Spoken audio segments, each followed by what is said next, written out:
breathe. There we go. And there we go. I think everything worked this time. I can't believe it. I don't know. Maybe Jeremiah was jinxing it the whole time, but hopefully we'll have it smooth sailing going here on out. Hey, everybody, welcome. This is episode 12 of the Coin Jam podcast. We've made it a full year. Isn't this incredible? I guess technically the next one will be our first anniversary, but we've officially completed a full year of the Coin Jam podcast. I'm Charlie from Overtime Arcade. I'm joined by my co-hosts here, Kay from Prime Arcade. Say hi, Kay. Hey, how you doing? Hey, and Liam, who is one half of Retrobotics. Hello. He is in a room right now that is about 60% filled with an X-Men arcade cabinet, which is super awesome. I'm out in the garage tonight. I thought I'd mix it up a little bit. You know, last week, so I'm in Northern Virginia. I'm about an hour and a half away-ish from Liam, who's in Maryland. Kay wouldn't know anything about this, but we got 7 inches of snow here last week. And it is just finishing melting today because it was 75 degrees today in Virginia, where I live. And I'm sure it was quite a bit the same for Liam. So I'm sitting out here in shorts. Yeah, I'm sitting out here in shorts. I've got the garage doors open. I got tons of projects behind me and just living life out here. Let's take a quick look at what's going on over the live chat. We've got 17 concurrent viewers right now, which is awesome. A lot of awesome folks here. Let's see who's here so far. Well, first of all, I want to say thank you to Jesse Durgan, who before the podcast started, he joined my channel membership, the Overtime Arcade Fund. Thank you so much, Jesse, for joining. Really means a ton. Hope you get into our monthly members only live stream that we did. We did one on Wednesday this week. Our private members only Discord. You'll get early access to all new videos. Really appreciate your support. Who else is here? We got Jason Mucha. We got another Overtime Arcade channel member, Wayne. We got Jumping General. We got Sean. Hey, what's up, Sean? Another channel member. We've got Jeremiah from Coin Op Corner. Complaining about the music. Sorry, nothing I can do about that. We'll have to find somebody else to build it for us. We got Papa Sean 69 calling in from Peterborough, Ontario. We got the Canadian Arcade. We got Chance live from Calgary. And we got Frog Puppet, another Overtime Arcade channel member. If you look at the live chat, the folks that have the little, almost looks like sheriff badges by their name, the different colors kind of indicate how long they've been a channel member on my channel, but really appreciate all the support. And do you guys want to pull an audible? Should we bring Chance into the mix here? Let me do something real quick. Let me grab something and send this to him. And say I just work here, so you don't pay me to think. Yeah. So Chance actually contacted me today and said, hey, if you've got space, want me to sit in and join on the podcast tonight to weigh in on the laminate versus paint versus vinyl debate, which is going to be one of our hard-hitting topics this evening. But I was busy at work all day today. I actually went into the office. I usually work from home, but I went into the office and I was working even just like right up until showtime here. I was dealing with something. So totally missed Chance's PM on Clav. But I just shot him the link if he wants to hop on and hang out. Because like, if you look at the screen right now, it just doesn't look right, guys, right? We got this sort of letterbox at the bottom, all this wasted space. So, yeah, and somehow the StreamYard. I feel a lot better if I was on top. Is there any way to like rearrange it so that I'm on top and you guys are beneath me?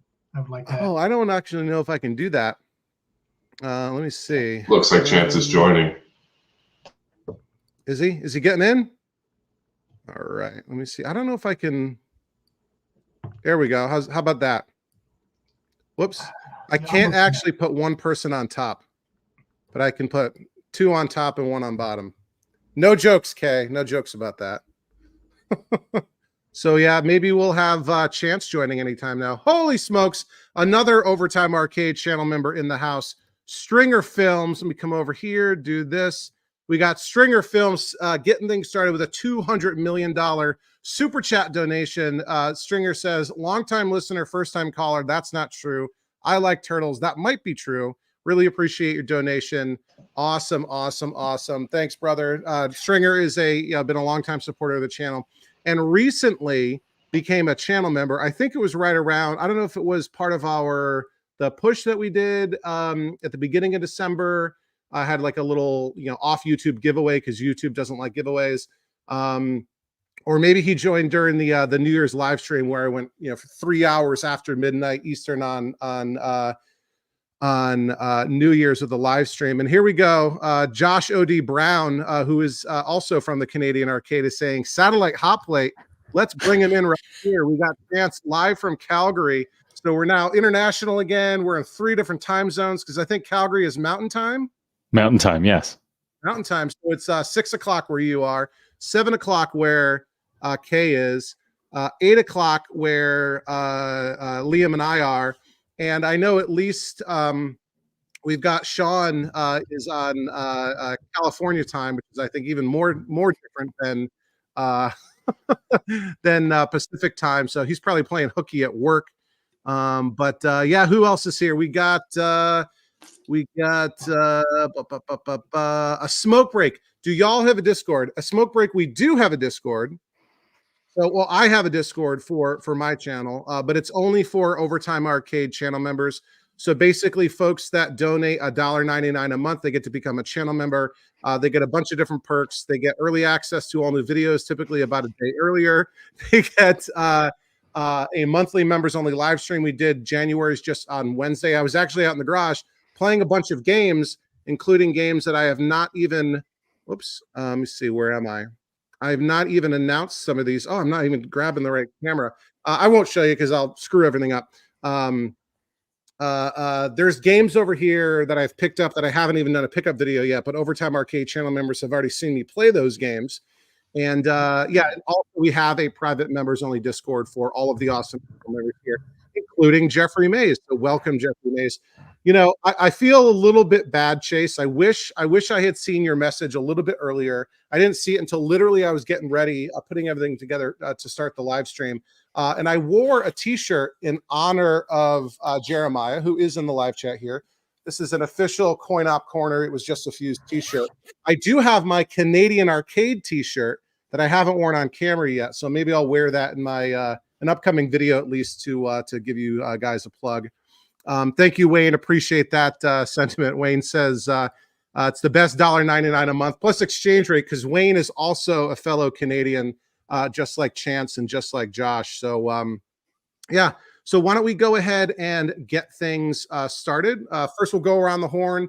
Everyone kind of give a little update on what's been going on in your game room, what's been going on in your workshop, any pickups that you've made recently. And let's randomly start with Liam. Only one pickup. We have a Dig Dug now, finally. It's in the other room. It's a Dig Dug cocktail, so now we've pretty much completed our Atari cocktail set. They all have that nice little art on top. X-Men has left. Not this one, but our 4-player literally left the house today. Got sold to another K-Lobber. So, free space in the garage. We were going to go do a pickup on Sunday, but unfortunately the seller backed out at the last second. What was that game? It was going to be a Cubert. We were super excited for that, but we'll find another one eventually. I bet you Sam must be crushed. Yeah, well, we'll find one eventually. It was a very popular game. Lots of them were made, and unfortunately, it remains popular. So, other than that, not much to report here. The only arcade thing going on is we have a roof leak in the arcade that's requiring mitigation, and that's a huge pain. Luckily, nothing got damaged. I noticed the leak pattering on the ceiling before it reached the ceiling, so we moved all the games that were under it out of the way. And we've had the roof repaired, so now it's just time to deal with the fallout, quite literally. Now, if you hadn't noticed the leak right when it started, right? Because I think you mentioned in our Discord, in the Overtime Arcade members Discord, that you were in the room and you kind of noticed just as it started dripping, right? Yeah. Now, let's say you were away, maybe you and Sam were out of town or whatever, and this had gone on for what was the potential disaster that could have happened? Well, the leak opened up directly over Firefox, which would have been an absolute nightmare because that game is mint, and I would have been devastated if anything happened to it. But Mint luckily, cabinet. it was fine.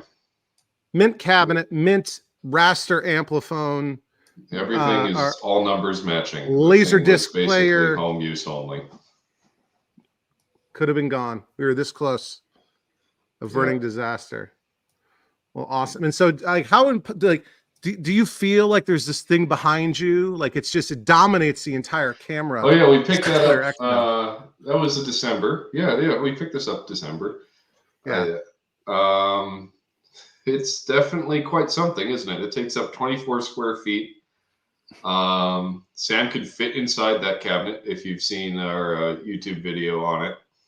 She pops out of the control box. It's like having a shed inside of your house. Getting it in here was no easy feat, and we had to maneuver and move around a lot of games to put it where it is. And hopefully it will never move again, because it weighs an absolute ton, and aligning those monitors is not fun, but the game is. We got the opportunity to have a full 6 people on it over New Year's Eve, which was super fun, super chaotic. Awesome. I can't wait to get over there and play it. We'll have to do something like that soon. I want to say hi to a couple. Well, I'll bring my kids, man. I'll bring my kids. And yeah, we'll fill the whole game. I want to say hi to a couple more people that jumped into the live chat. We've got Papa Sean 69, Tony Arrowwood, another Overtime Arcade channel member. Tony, also, if that name should be familiar to many of you. Tony is the guy that makes the super accurate, super high quality reproduction Williams control panels. So if you're familiar with how a Williams game works, like Robotron or Joust, and it's like one piece of it's a piece of wood and it's kind of like rounded. And if you look at like how it's put together, it's very intricate. Tony is a master woodworker, and he's the guy that makes these awesome reproductions. So highly recommended. Our you've got one of his panels. Yep. And that's like an aircraft awesome. Carrier. Yeah, it's pretty big. But I was so glad for Tony stepping in and delivering that panel pretty much immediately. It was here within like a week after I asked him about it. Metal plate and everything. And he really puts in a note for accuracy. I remember he called me sort of apologetic, talking about a post on the underside of the control panel that was originally a nut or something on Smash TV, but it was changed to be easier to use for grounding. And I just thought in my head, like, I don't care. I'm never going to see that, but that's amazing that you thought about this. Like, kudos. So thank you again, Tony, for the Smash panel. Awesome stuff. All right, Kay, how about you? What's been going on? Any pickups? What have you been working on lately? That sort of thing. I'm actually going to have quite a bit to talk about, so I'll try to get through it fairly quickly. I think I mentioned this in the previous show, but the person that I was sharing my shop with finally moved out, and so I've taken over the entire space. So I've got about a roughly 4,500 square foot warehouse that's entirely mine now, and I actually got to meet my landlord for the first time, because I've been in this building for a good 5 years, and I've never actually met the guy who owns it. So I finally met him and paid my first month, full rent, and had a conversation with him. It turns out he's got a couple of pinball machines he might need repaired. So, it's good to meet the guy. The other thing that just happened, which I posted a video on a couple of days ago, is I did a little bit of a warehouse raid in a city a couple hours away from here, and I filled a 26-foot U-Haul box truck with 27 machines, which was a very tight fit, but we made it happen. Even had to have a couple of machines sitting up on the wheel wells, but we got them up there. And if you're wondering about what the list of games is, nothing too exciting. There's a few dedicated cabinets. There was an Omega Race Cocktail, Dig Dug Upright, Centipede Upright. Then there are a lot of dedicated cabs that have been kind of hacked up, like with LCDs and 60-in-1 boards with all the other games turned off. So there was like a Defender, a Super Pac-Man, and a Frogger that were like that. And then some just abomination conversions, like what's supposed to be a Tetris and what's supposed to be a Karate Champ, and they were all just done not very well. But it's all things that I can work with and do things with, and I got a lot of 8-liner cabinets too that I can turn into multi-cage. So I've stacked them deep, and I'll sell them cheap whenever I get them done. But I've added to that project pile, and I have well over 100 machines, just rows and rows of them, just waiting for me to get to them. And it's going to take a long time to do so, but I will get to them. The one other thing I did want to mention is I've had a YouTube channel, but I haven't really added anything to it. I've actually started cross-posting some of my content from TikTok onto YouTube, but it's a little bit different. With everything on TikTok, I have captions over everything, and I also have background music. And with the YouTube, I don't have the background music or the captions. It's just organically just me talking. That's all you get. So if you have a preference, if you don't want to hear the background music, or if you think the background music kind of makes it a little more difficult to understand what I'm saying, the YouTube channel doesn't have that. It's just purely me talking, but it's the same videos. So if you have a preference, you can also subscribe to me on YouTube at Prime Arcade TX for Texas. And you can just see my videos there if you don't want to see them on TikTok. I also took out the background music because it's not going to be a problem anytime soon, but I figure that also kind of kills the monetization. Well, and like, do you do the same TikTok dances on YouTube, or those dance moves stay on TikTok only? No, they have to say, like, they're legally required to be on TikTok. And I think I also have to do like extremely scantily clad, but not quite illegal, it's like, it's right there on the cusp. And so that's what's really popular on TikTok. So I got to keep doing that. I gotta go to my audience for that. Well, we have a lot of long-running foot picture jokes, so you can always do foot photos if the whole arcade thing doesn't work out. Now, I saw your video on the pickup with the trailer fill, and I'm always jealous of that kind of stuff. So that was an awesome video, awesome pickup. Looking forward to seeing what you do with all that. I also very much appreciate, that even though business. You are a businessman, and you do, what you need to do to run the business. You to protect and preserve the good machines, right? So you're not going to take a Firefox cabinet and throw a 60-in-1 in there, right? That's what those 8-liners are great for, right? You can turn those into multi-cades, and then you can make potentially more money selling the high-end cabinets to people that appreciate the high-end stuff. So. Yes, I try to preserve. It's not just about preserving history. It's also about cost efficiency. There's no reason to convert any dedicated cabinet into a multicade. There are other cabinets for that, and that's what I use them for. If restoring a dedicated cabinet is going to be too expensive, or basically just the cost versus what I can make off of it just isn't there, I would rather pass that on to someone else who would put in the work to get a machine that they want, rather than, just take something and turn it into a multicade, because there's not enough of a profit margin there to really bother. I would rather someone have that cabinet and be able to do something with it. Exactly. I did see someone in the comments say that Tetris looks like junk, and if they're referring to the one in the video, yeah, it very much does. It has one of those generic marquees that just has Tetris written on like an orange background, and the bezel that they had on there is like a Tetris bezel, but like the space is too tall. It's meant for like a 19-inch monitor, but the space is like built for a 25, so there's all this extra space. So they just added all this white space to the top of the bezel to fill it, and it looks terrible. Plus, it's got an LCD in it, and they didn't properly mount it. They just kind of, I don't know how to describe it, but they hung these straps from the top to the bottom and just kind of mounted the monitor to that. So the monitor isn't secure. It literally just sways back and forth. What, with like plumber strapping? Kind of, yeah. It's like, oh man. Okay, so like the strap on the back of a baseball cap, it has those holes to kind of adjust it. It looks like a strap of that, and it's attached to that. And it's not the only cabinet I have that's like that. Some of the 8-liner cabinets that were converted to other things, those monitors are mounted that same way. And it's the oddest thing in the world, because it's not secure.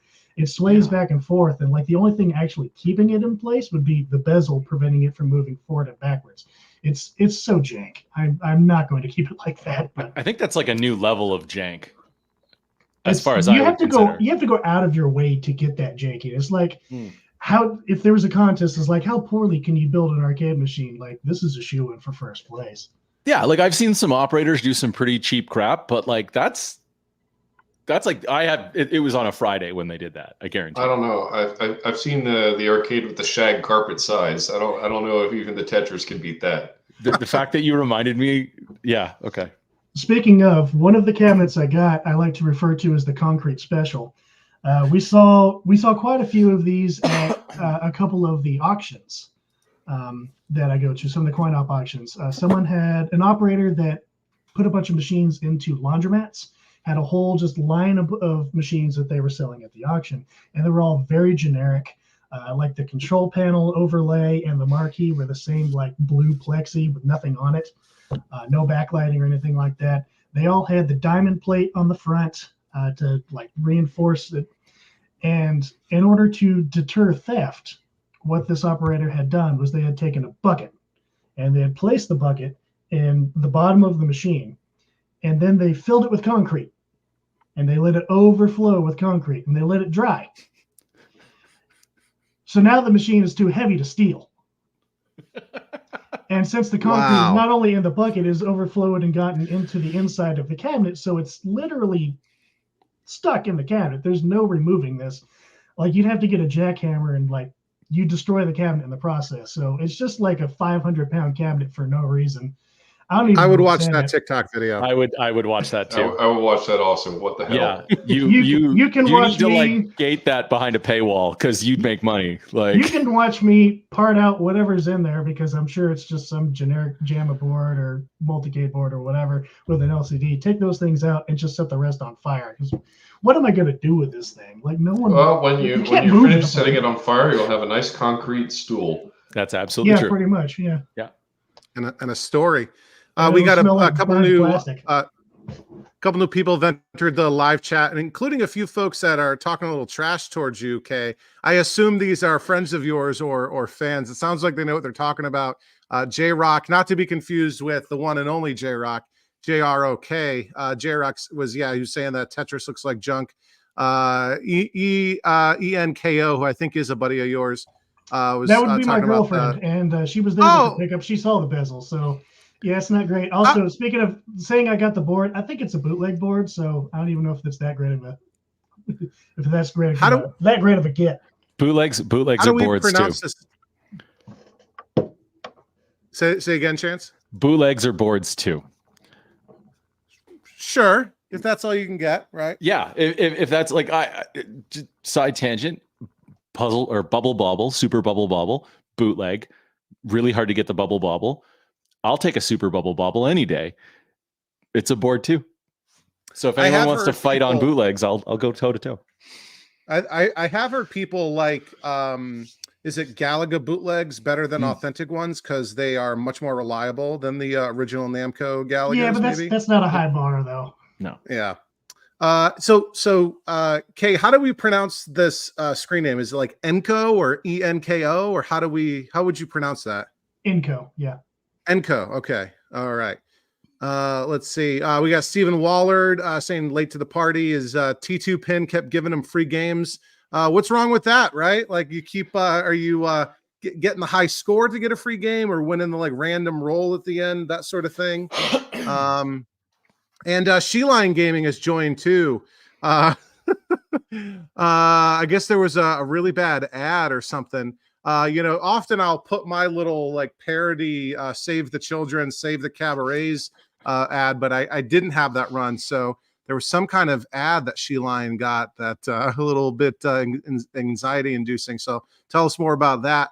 What else is going on? Random pixelated Billy Bob in the house. Awesome. Another awesome channel member. Love to see all of that. So cool. Now over to Chance. Tell us what's been going on north of the border.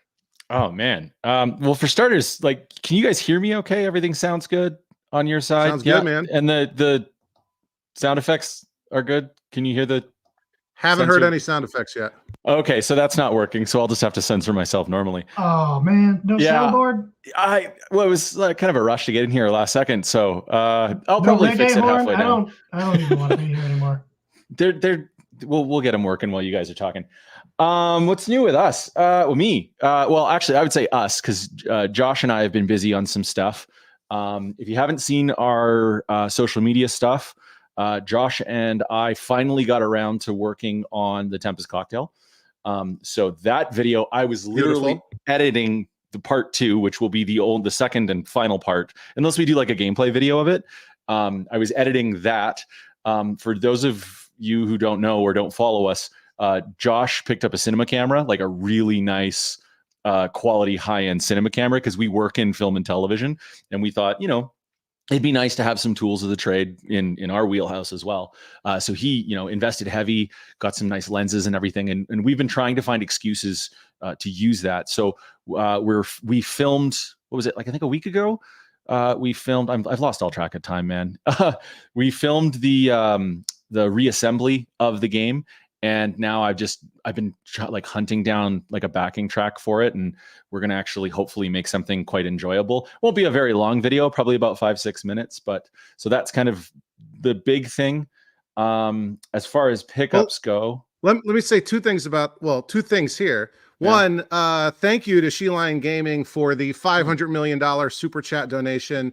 Jade says, Charlie, don't ever abandon the channel. Don't worry, I won't. I don't know if that's in reference to like Retro Ralph put out a video today, like saying he's selling all of his games and getting out of the hobby. And I think Stock and Beltman has gone through the floor in the meantime. So I don't know if that's what that's all about. But don't worry, Jade, I'm not going anywhere. These games aren't going anywhere. These games all need to get fixed. And I might as well do it with the camera rolling. So appreciate your generous donation there. And then for Chance, so are you aware with Tempest cocktails that they're cursed, like all of them?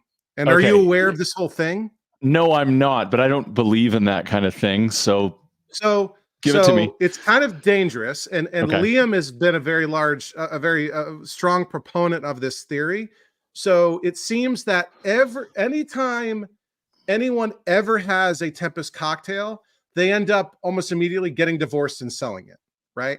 And that's like every time you see a Tempest cocktail. I swear. Yeah. Every time I see them, it's usually like, it's like the wife or the cocktail. Like, okay, so in your on case, that, your marriage started with a Turtles cabinet and could end with a Tempest cabinet. Well, my marriage? Yeah. No, okay. So my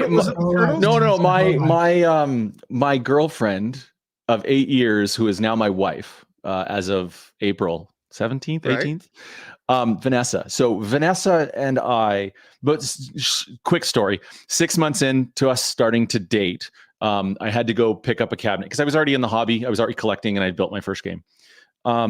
We were at that point 6 months into our relationship where we don't have plans, but we just go and hang out all the time. And I called my buddy Cody, who's kind of like our touring guitarist for the Canadian Arcade. He's been in a bunch of our older videos. He calls me up out of the blue going, hey, there's a cocktail in Red Deer, which for those of people who don't know, it's a 2-hour drive from Calgary. I'm on my way right now to come pick you up. I've got the truck. Let's go. And it was a Joust cocktail with a super bubble bobble board in it because he wanted the board and it was a bootleg and I wanted the Joust cocktail and there's like 500 of those. So why wouldn't you? So her and I she got really mad at me for that. Eventually this is important. Eventually the next day when she came over and we had a chat, she said, and I swear to God, this is true. I'm really sorry. I'm paraphrasing. She's like, I'm really sorry. I know these things are important to you and they make you happy. You're not crazy. You still pay rent. You still pay bills. You put priorities first and you're not a hoarder. So I'm really sorry. I shouldn't have been mad at you. That's a keeper. That's a keeper right there. So we joke about that all the time. Now, divorce, I don't know about that because here's the funny thing. I traded, it took me about a year to make the deal for the Tempest cocktail. So Al Burnell, shout out to our buddy Al who lives south of Calgary, had a Tempest cocktail. We just thought it was missing the glass. And I really, really wanted it to complete my Atari bar top row. And so part of the deal was because he really wanted a Joust cocktail and the history that Joust cocktail has in my house and with Vanessa, because she doesn't play a lot of our games, but she enjoys them. And I mean, she was just sitting here when I messaged you back, Charlie. She was on the couch, just got home from work, looking at the first couple of minutes of the edit of the video. And so she's interested in the hobby, but she's not like like fully like, oh, I want to play that game, or oh, I want to help you rebuild that pinball machine. There's no way. She doesn't have bondo stains on her clothes. No, she's like a super hardcore Taylor Swift fan without the crazy. That's her hobby. Oh. She does it very, very well. In fact, I just built another thing I just built a set for her in my old office downstairs so she can do the YouTube thing that she's been talking about doing. So anyway, as far as the curse goes, I don't think that's going to happen. I did trade, like I said, the Joust cocktail for the Tempest cocktail in part. It was a long, big trade, but I mean, at the end of the day, I'm pretty happy. We've been sitting on that cocktail, I think, for about a year and a half. We did most of the restoration like a year and a half ago. We just didn't edit the video for the longest time because we were working on a TV show. So. Ever heard of it? Yeah, if you guys missed it, maybe did, you get lucky. This is not Chance's first time on the Coin Jam podcast. He was on a couple of episodes ago with Josh telling us all about everything they did to create the... Did you get in trouble with that? You gave us this whole behind the scenes thing into what it took to build the arcade for that episode of HBO's The Last of Us, where they go to the abandoned mall, right, and power everything back up. Did you get in trouble? Did you get any sort of Warner Brothers people reaching out to you? Well, HBO. We are always on kind of like our tiptoes and eggshells when it comes to the lawyers and whatnot, because we don't ever want to do anything wrong. We really enjoy what we do now. And like, we've signed NDAs, and NDAs don't ever expire. Made to be broken. Well, yeah, but we always want to speak. We have a really good experience when we're on set and when we're working on TV shows. So we're never gonna sugarcoat something. If we don't have anything nice to say, we just won't say it. But no, we were afraid when the Ars Technica article aired or was posted first. We were at a wrap party for something for another show, and we were freaking out because that article dropped, and it was about the Clove thread and about a Pinside thread that we had kind of finally posted in after the episode aired. So we thought we were going to get lawyers knocking on our door for that. But when the podcast aired, nothing. We were a little nervous at first, but all good. But I mean, I'm going to speak highly of it because it was a really good experience. So of course. Yeah. And all it's going to do is drive more people to watch the show. Yeah. Right? And so hopefully your show as well. Wow, yeah, it was one of our better performing episodes. So, what can I say to that? Wanted to give you the exclusive. I appreciate it. And I cut you off a moment ago. You had finished talking about, well, and also, like I said, right, like, and this is you, right? Didn't you propose to Vanessa with a Ninja Turtles cabinet? Yeah, actually. So yeah, we've worked on so many shows since then. Like, we did Fargo season 5. We did My Life with the Walter Boys. We did a movie. So like, all of these stories are starting to blend together in the back of my head. But yeah, so one of the games that we had on set for The Last of Us was a Turtles cabinet. They bought or rented and bought twice as many games as you actually see in the arcade, because one of the major challenges with putting things in a TV show is legal clearances. And at the 0 hour, they couldn't make Turtles work on the legal clearance. So it was sitting in our shop in our boneyard for like the longest time. And after we were done, knowing that Turtles is one of Vanessa's favorite things, like Ninja Turtles, because she's a couple years younger than me. I'm almost 40. We grew up in that 90s, 80s Turtles era, like the good animated Turtles. And so for her, like only animated Turtles, everything else is yes. Poor imitation. Well, I mean, the comic book, the OG comic book's the way to go, but the original theme song. Yeah. So anyway, so I knew, because if I'm ever trying to find something arcade wise that I know she'll benefit from or she'll enjoy, like the tapper that I'm building for her from scratch, it's something that she enjoys, I'm gonna go out of my way to get it. And I thought, you know what a better way than to try and actually get this Turtles cabinet and then use that as a proposal. Josh actually was joking, and he reminded me of this the other day, that he's taking credit for me finally ticking over in my brain that after 8 years and a lot of back and forth, we should probably get married. And because he's like, well, you got all this money left over from working on this show, you might as well just buy a ring. And I was like, I forgot he had said that. So, but yeah, so I put I put a ring. Well, I had to get an Amazon ring because we didn't know the exact size, and I wasn't going to go out and spend, a lot of money on a ring that wasn't the right size.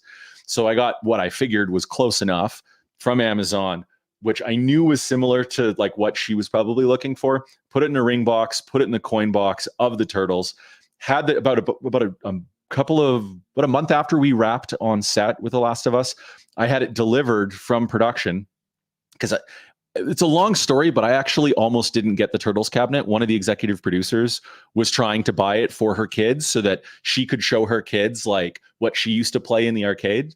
But like, I convinced her like, this is why I wanted it. And she's like, romantic story, Yeah. like it pulls on the heartstrings. It does. And here's the best part. The best part is for years, I always joked that if Vanessa and I were going to get married, she was going to have to propose to me. Unknowingly, when I hid the ring in the coin box and the coin bucket down on the bottom, I said, whoa, like, because I surprised her with it. They delivered it, they dropped it off, they put it in our dining room. She came downstairs. I got this all on camera, by the way. It is on one of our videos, our We're Not Dead video. Yeah. And she went to go, like I said, well, you got to go reach down and coin it up. So she gets down on one knee, opens the coin box, pulls out a ring box, looks up at me, holds it up. And I'm like, I wasn't expecting that, but that's kind of how it went down. So yes, that's how I proposed to my now wife. That was like 2 years ago now. Adorable. And Stringer came back here. Apparently he wants you to stop talking about The Last of Us because he's only on episode 2. So we're going to have to keep things spoiler free. No for spoilers. the rest of the episode here. Yeah. Only spoiler is that's Josh playing Mortal Kombat. Josh and me playing Mortal Kombat. And then we got Sean here with a couple of mistakes. So first he gave us $1 or $100 million donation, and then another $100 million donation, and then another $200 million donation. So he's up to 4 now. Sorry, no refunds if those first were bad. I think YouTube requires a minimum $200 million donation before you can actually put a comment with it. Sean says he also likes turtles, so really appreciate that support, fellas. So anyway, back to what you were saying. You were off of the Tempest cocktail. What else has been cooking in the Canadian arcade? Don't hate me for this. I bought a slot machine. Kay owns lots of slot machines. Yeah, okay. A dozen of them. You're fine. Okay, good. Okay, because like nobody talks about slot machines in our hobby. It's either pinball or arcade or a crane. Jeremiah's got a couple. Okay, or like Pachisco or whatever, like Japanese slot machines. Well, no, this is like a legit slot, an EM slot machine. Josh and I needed to pick one up. Yeah. Like it's an EM actually, like fully EM, made by Bali, converted by another company. I did some digging and some history a couple of days ago when Josh and I went and picked it up. We're not going to do like a video on it or anything because it's actually for work. There's a production that we may be working on that may require a slot machine in the background. So we just kind of went out and picked it up. Not like a spoiler or a plot point or an NDA breach or anything. I haven't, signed anything yet for that, but they needed a slot machine. And I think it's just a set piece in the background. And so we went and picked one up. And it's actually pretty cool. It's called Lucky Satellite. I don't know. I didn't know this, but okay. So, we've all converted a game or deconverted a game. We all know that operators would, take games that weren't producing and they would convert it to something else. The Versus system is the whole point behind that kind of thing, right? I didn't know this, but there's this whole generation of slot machines that were out there that were converted by other companies. And it didn't just happen here in North America, but it happened over in Europe as well. And they would take a slot machine, so mine is a Bali like 947 or something like that. It was like a Lucky Twin or a Continental. And they would take it and they would replace the mechanics and the payboard on the inside and change the wheels over. And then they would just sell it locally. Yeah, not just retheming it, but like changing out some of the mechanics as well, which I thought was really crazy. That's a lot of work to go through. But Yeah. it's pretty cool. And that's what made it really hard. I spent probably the last week trying to track down information on it. And I finally got into the depths in some old slot machine groups where people were talking about it and found some experts and whatnot. And they said, hey, it's converted. It's no longer a Bali. It's like I forget what it is. I'd have to post a link in the chat. And in most jurisdictions, slot machines have to be like certified by some government body. So how do you do that with like, hacked up converted machines? Well, here's the interesting thing that I found out. In a lot of cases, or in some cases, I don't want to generalize because I just don't know enough yet. But in some cases, in some countries, slot machines are not allowed to pay out. So to generalize, there are two kinds of slot machines so far that I've learned. There are ones that pay out credits and cash back to the player. And then there's ones that just play out credits. And so think of like the pachinko machines in Japan, where you don't win money back, you win little ball bearings. And then you take those ball bearings out and through a loophole, you go around the corner to another shop and they give you prizes or cash. So that's kind of one of the things that I discovered in my slot machine is something called a universal. Not only does it have two versions of the payout, which I think is like 20 credits max and like 500 credits max, but it also has like $20 max or 20 coins max and 500 coins max. So it can go either way with it. And so I think in some jurisdictions, those are the kinds of slot machines, the non-paying ones. I read an article, I think from like 15, 20 years ago, where on a forum where a guy had said that he was from America and he went to England. I think it was England, and he was putting credits in and he couldn't understand why the guy next to him was so excited about like winning on this, because he wasn't getting any cash back, even though he was hitting jackpots. And then at one point he won like a big jackpot and got something like 40 quid. And the guy turned to him and goes, okay, when you're done, just, go tell the bartender, he'll come over and reset the machine. And I guess when he did that, a minute later, when the guy was walking out, the bartender shoved 40 quid in an envelope into his pocket. It was all like under the table kind of thing. So yeah. So and of course there is some like gambling laws in certain jurisdictions and states. We've never had that in Alberta. We gamble. I'm just used to it. So there you go. Yeah. It's like when you make it taboo, you make it more, yeah, right, more scintillating, right, by banning it. Just getting caught up here in the live chat. We got some big names that have joined. We got Jeff from Arcade Hollywood in the house. Awesome. Who else? I saw a couple other people join. Oh, Russell from Penner Station. That's a cool brand new channel. Just started up. Black and White Games on some other stuff too. We got the Wicked Arcade. Says, sup fella, hope all's well. Yes, absolutely. Everything is great. And Tony Arrowwood says his son collects slots. But he's also the head slot tech at a casino, which is kind of cool. Another $200 million super chat donation from Stringer Films. Georgia slot machines walk down the streets. Do the machines walk, or you have to walk down the street to get your winnings? So very interesting. I know Jeremiah is going to be kind of like, if he's still watching, he's probably mad that we're talking about, because he likes everything coin up. Video games, pinball, redemption, cranes, even vending machines, right? Like he did a restoration of a cigarette vending machine. We've also got the one and only, the legendary Ty K. Laurie in the house, who is also a brand new Overtime Arcade channel member, a longtime viewer, and I love chatting with Ty on Twitter. Awesome. So cool. Anything else going on, Chance, you want to talk about? Mr. Laurie taught me how to refurbish Nintendo buttons 10 years ago, so I look up to him. He is a legend. That's cool. That is really cool. Having him in our Discord has been a lot of fun. Not very much, really, other than that.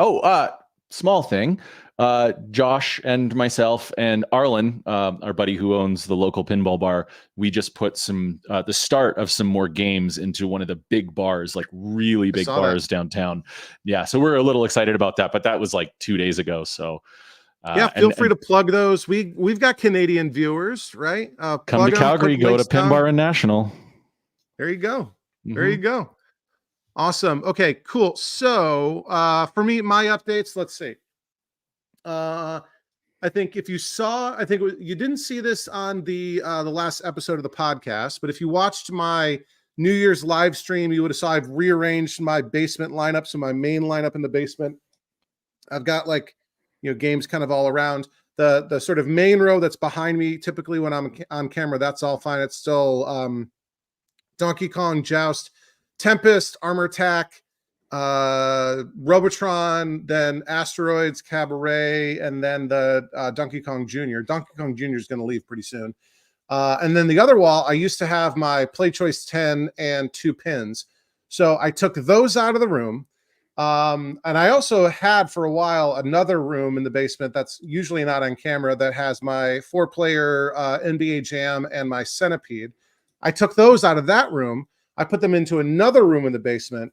And I've got this, I've shown some pictures. I've got this like cluster coming off of the wall. So they're not like aligned against the wall. They're kind of like an island coming off the wall with the pins, the Play Choice 10, the Centipede, and the NBA Jam, which is working out really, really well. And then the games that I brought down, because I had a bunch of games that were finished in the base or finished in the garage, ready to come down to the basement. So I brought down the Do Run Run in the Dig Dug Cocktail, the Irish Kangaroo, the Sega Carnival, and the Pango. So that's now down in the basement.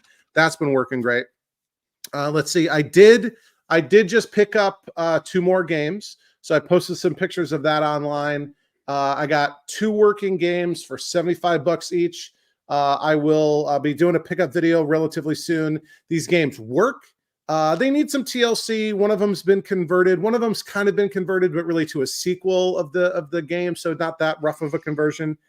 Both need a little TLC, but 2 games for, 2 working games for $75 each. You can't beat that. Like I said, I was playing that earlier this week on the members only live stream. What else did I do? I fixed the depth charge monitor. I think I did a video on that. I had a ton of help from Russell from Penner Station, who's in the live chat. I'd never worked on a black and white raster before. So it was new for me. It was a Motorola XM501, I think. Recapped it, and like even like disassembling the chassis is totally different than like a G07 or K4900, that sort of thing. I replaced both of the big filter caps. That was a huge ordeal, and it's working. It's great, except I had an issue during that live stream earlier this week where I powered it up and the height, like the vertical size, was too small. So I'm like, first the sync was not correct, not dialed in when I turned it on. So fixed the sync, and then made the monitor vertical size larger. And then an hour or 2 later, I look at it again, and it's like way too big. So I don't know if I've got a pot that is dirty and needs to be replaced, or maybe some cold solder or something somewhere. But we'll see if I have to touch that monitor again. I had another fire. Had another fire in the garage. So, a while back I had the OEM flyback on the Matsushita and the Kangaroo just totally go up in flames. That was pretty crazy. Caught that on camera. And then in an episode, I was, during the 12 days of Arcade Miss, where I do, once a year, every year for, around Christmas time, I do 12 episodes, a new video every day for 12 straight days when I've got off from work. And one of those episodes, I just tested a bunch of PCBs that I had for projects, like the Jungle King and the Frogger and this and that. And one of the Frogger PCBs that I got caught on fire, like a tantalum cap went up in flames. That was wild. I did end up fixing the sound problem that I was having on the other Frogger PCB I got. I got that one from Kazelis Arcade on YouTube. He's also a channel member. And he sold it for me for really, really cheap because the sound wasn't working for him at all. When I plugged it in and tested it, the sound was working. It was just really, really, really quiet. I was able to fix that eventually. I think it was one of the amps or something, or some chip, some IC. I tried a bunch of different stuff, shotgunned a bunch of stuff before that worked. I sliced the heck out of my finger trying to rip the CPO, the old conversion CPO off of the Frogger. And then when last week when it was super, super cold, like it was like 19 degrees in the garage, and now it's 70 degrees in the garage. I was working on the Sly Spy a little bit. I replaced the joystick and like adjusted some things, really, really, really basic stuff. But sometimes that's what people want. I've gotten a lot of requests to do like really basic things. I know, like, I think all of you guys, like, I'm even thinking of, you know, some of the stuff that you've done, Chance. You do really advanced stuff, but you also show the really basic stuff too that I think people appreciate. So yeah, that's what's been going on for me. So maybe we'll switch to the next topic, which is projects we're currently working on, just in case. Let me check, make sure I'm not missing anything here. Okay. So projects currently working on. So this week, my project, I've been back on the Qbert. Let me grab something real quick, actually. So the first thing I did was I rebuilt the joystick. So I've got a video coming out this weekend that'll be a couple different things, including rebuilding an original Qbert joystick. I'm in the process of repairing the holes that have been drilled into the control panel. Qbert has a metal control panel. And I'm, you know, doing like what I did for the Pango, using JB Weld and washers to repair that damage, which worked great for the JB Weld. And also, I've been looking at some laminate samples. So that's a topic we're going to be getting into in a couple of minutes here. But I've been looking at different laminate samples to find matches. Like, obviously, this one is not a good match for, well, I don't know if you can even tell, for Qbert. These are pretty close, right? And I've got you know, wood grain, you know, laminate samples here. So we'll be talking about that a little bit. But my wife's been looking at me funny because I've got all these. She's like, that's usually my move, is you know, looking at color swatches and whatever type of stuff. So that's been interesting. Let's see what else I have cooking. I need to retest my sound PCB. So months ago, the last time I did a Qbert restoration project update video, I, you know, had everything laid out on a table. You know, I had the harness all laid out with the power supply, and basically I took all the internal organs from the body and laid them out on a table, left the skeleton and the skin elsewhere, and had the whole sort of cabinet, the whole game minus the cabinet, running on a bench. And everything worked, except I wasn't getting any sound. I didn't have a utility panel and a sound volume pot hooked up. I did have a speaker hooked up, and I had like a fixed resistor kind of in circuit that I was hoping would act as like the you know, like a fixed volume pot, but couldn't get any sound. But I got a Dell from Delusional's Arcade on YouTube, also a channel member, a buddy of mine. He parted out a Qbert, and I got a bunch of different hardware pieces from him, and he sent me that utility panel. So I want to set that up and, you know, sort of see really what's going on with my sound PCB. And let's see, next week's project is, I think it's right behind me here. Right. At least you have a sound PCB you have to deal with. I'm still missing mine. Well, and then, you know, even if you got one, make sure it's got that, what is it, SCO1, the speech chip. Yeah. So this right here, it says we actually, Ms. Pac-Man. The speech chip for, sorry, Josh is reproing them now, right? Well, I was going to say, Josh just reminded me, we actually played pinball with David Teal, the guy who did the sound, the speech sound on Qbert. Oh, yeah. In Vancouver a few years back. Very sorry, cool. He just wanted me to say that. I'm sorry. I won't interrupt you again. Keep going. Does he have a spare sound PCB that I can have? I don't know. I haven't heard from him in years. Ask him to look in his garage. Super nice guy, though. Super nice guy. This cabinet right here that says Miss Pac-Man is not a Miss Pac-Man. There is a legit working, well, not really working, Miss Pac setup inside of this, and it's got Jerry's Pizza Box on it. This is a Leland quarterback that I'm going to be deconverting next week. Oh, well, sorry about that, Stringer. I'm gonna have to do something about that. We'll go back here. I didn't get the joke, so oh well. Did that work? So yeah, next week will be, I've got everything I need now to deconvert that quarterback. I've got a board set allegedly working. I've actually got 2 harnesses, got the control panel hanging out on it already. I got a power setup, so that should be relatively easy and good to go. It's not a Ms. Pac-Man. It was originally a Qbert and then got converted to a Ms. Pac-Man, which is weird because I think quarterback was like 87, 88, 89, and Ms. Pac-Man was, you know, 80, 81, 82, right? So kind of a weird conversion there. And it's not a bootleg, this one. It's got a legit Ms. Pac in there. It's got a 25-inch K4900, which is a bizarre monitor, standard res. So anyway, that'll be kind of interesting. And my plan with that is for that video to come out a week from this coming Sunday. right? And that's the Sunday in between the AFC and NFC championship and the Super Bowl. So I figure a nice little lead up to the Super Bowl. We'll be doing a football themed video, and I've got a fun idea for a thumbnail that hopefully that joke lands. So it's not a golden tee stringer. So it could be. Okay, we got Formica jokes. We got all kinds of stuff going on. All right, so why don't we go in reverse order now? So we'll kick it back to Chance. You mentioned the Tempest cocktail. Any other projects you're currently working on? You're on mute, buddy. Still muted. How's that? There you go. Much better than dead air. That work? Yeah, you're good. Yeah. Input. Oh, he probably can't hear us. All right, we'll pause you. What are you doing, man? Now I can't even hear K. you guys. All right, Oh, we no, can't hear you. Okay, over to you. All right. Well, first I'll tell you some of the things that I just finished. I just finished a high-speed pinball machine.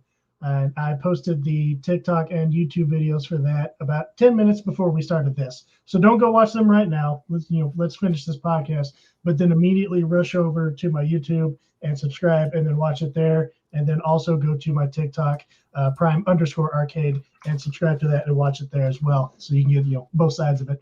That was quite a labor of love. That high speed needed quite a bit of work. I bought it as a project. I knew it was a project when I got it, but I've gone all the way through it. And this part 3 that I just posted was all the cosmetics. So some touch-up painting and doing the LED conversion, all new rubbers, cleaning, all that good stuff. It's a very nice looking machine, and when I do get it up for sale, it's going to make someone's collection a lot prettier. We also just finished a Gottlieb Genie pinball machine that we did she did pretty much the entire side arc restoration on. We stripped all the paint off, sanded it down, and did stencils and did all new artwork on the sides and the front, and it came out very well. It's a very beautiful machine. It's the first time that she's ever done anything like that. It's the first time I've ever done anything like that. So the result came out very, very good. And we also have some stencils for an old Bally Star Trek pin that I've got in the pile that we're going to do the same thing to. So excited to do that again. But that video has also been posted, so you can see the before and after there, because whoever had that machine before us just painted the sides a solid, ugly yellow color. So we had to take all that off and do it properly for the owner that bought it. What I'm working on now is, since I just finished the high speed, I'll be moving on to the pile and all the stuff that I just got. Probably the first machine I'm going to be working on is a Die Hard arcade, because it already works. So I just need to do some finishing touches on it so I can be the first machine ready to go. I plugged in a few other things, and one of the other ones that worked was in Ikari Warriors.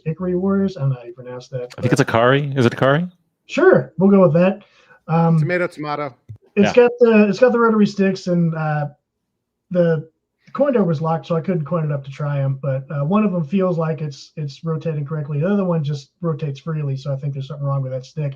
But I have an Ikari Warriors 3 that is buried in the pile. It's just a project. It's a parts machine. That thing's completely water damaged. There's no saving that machine. I'm surprised it made it to the trip all the way back to the shop.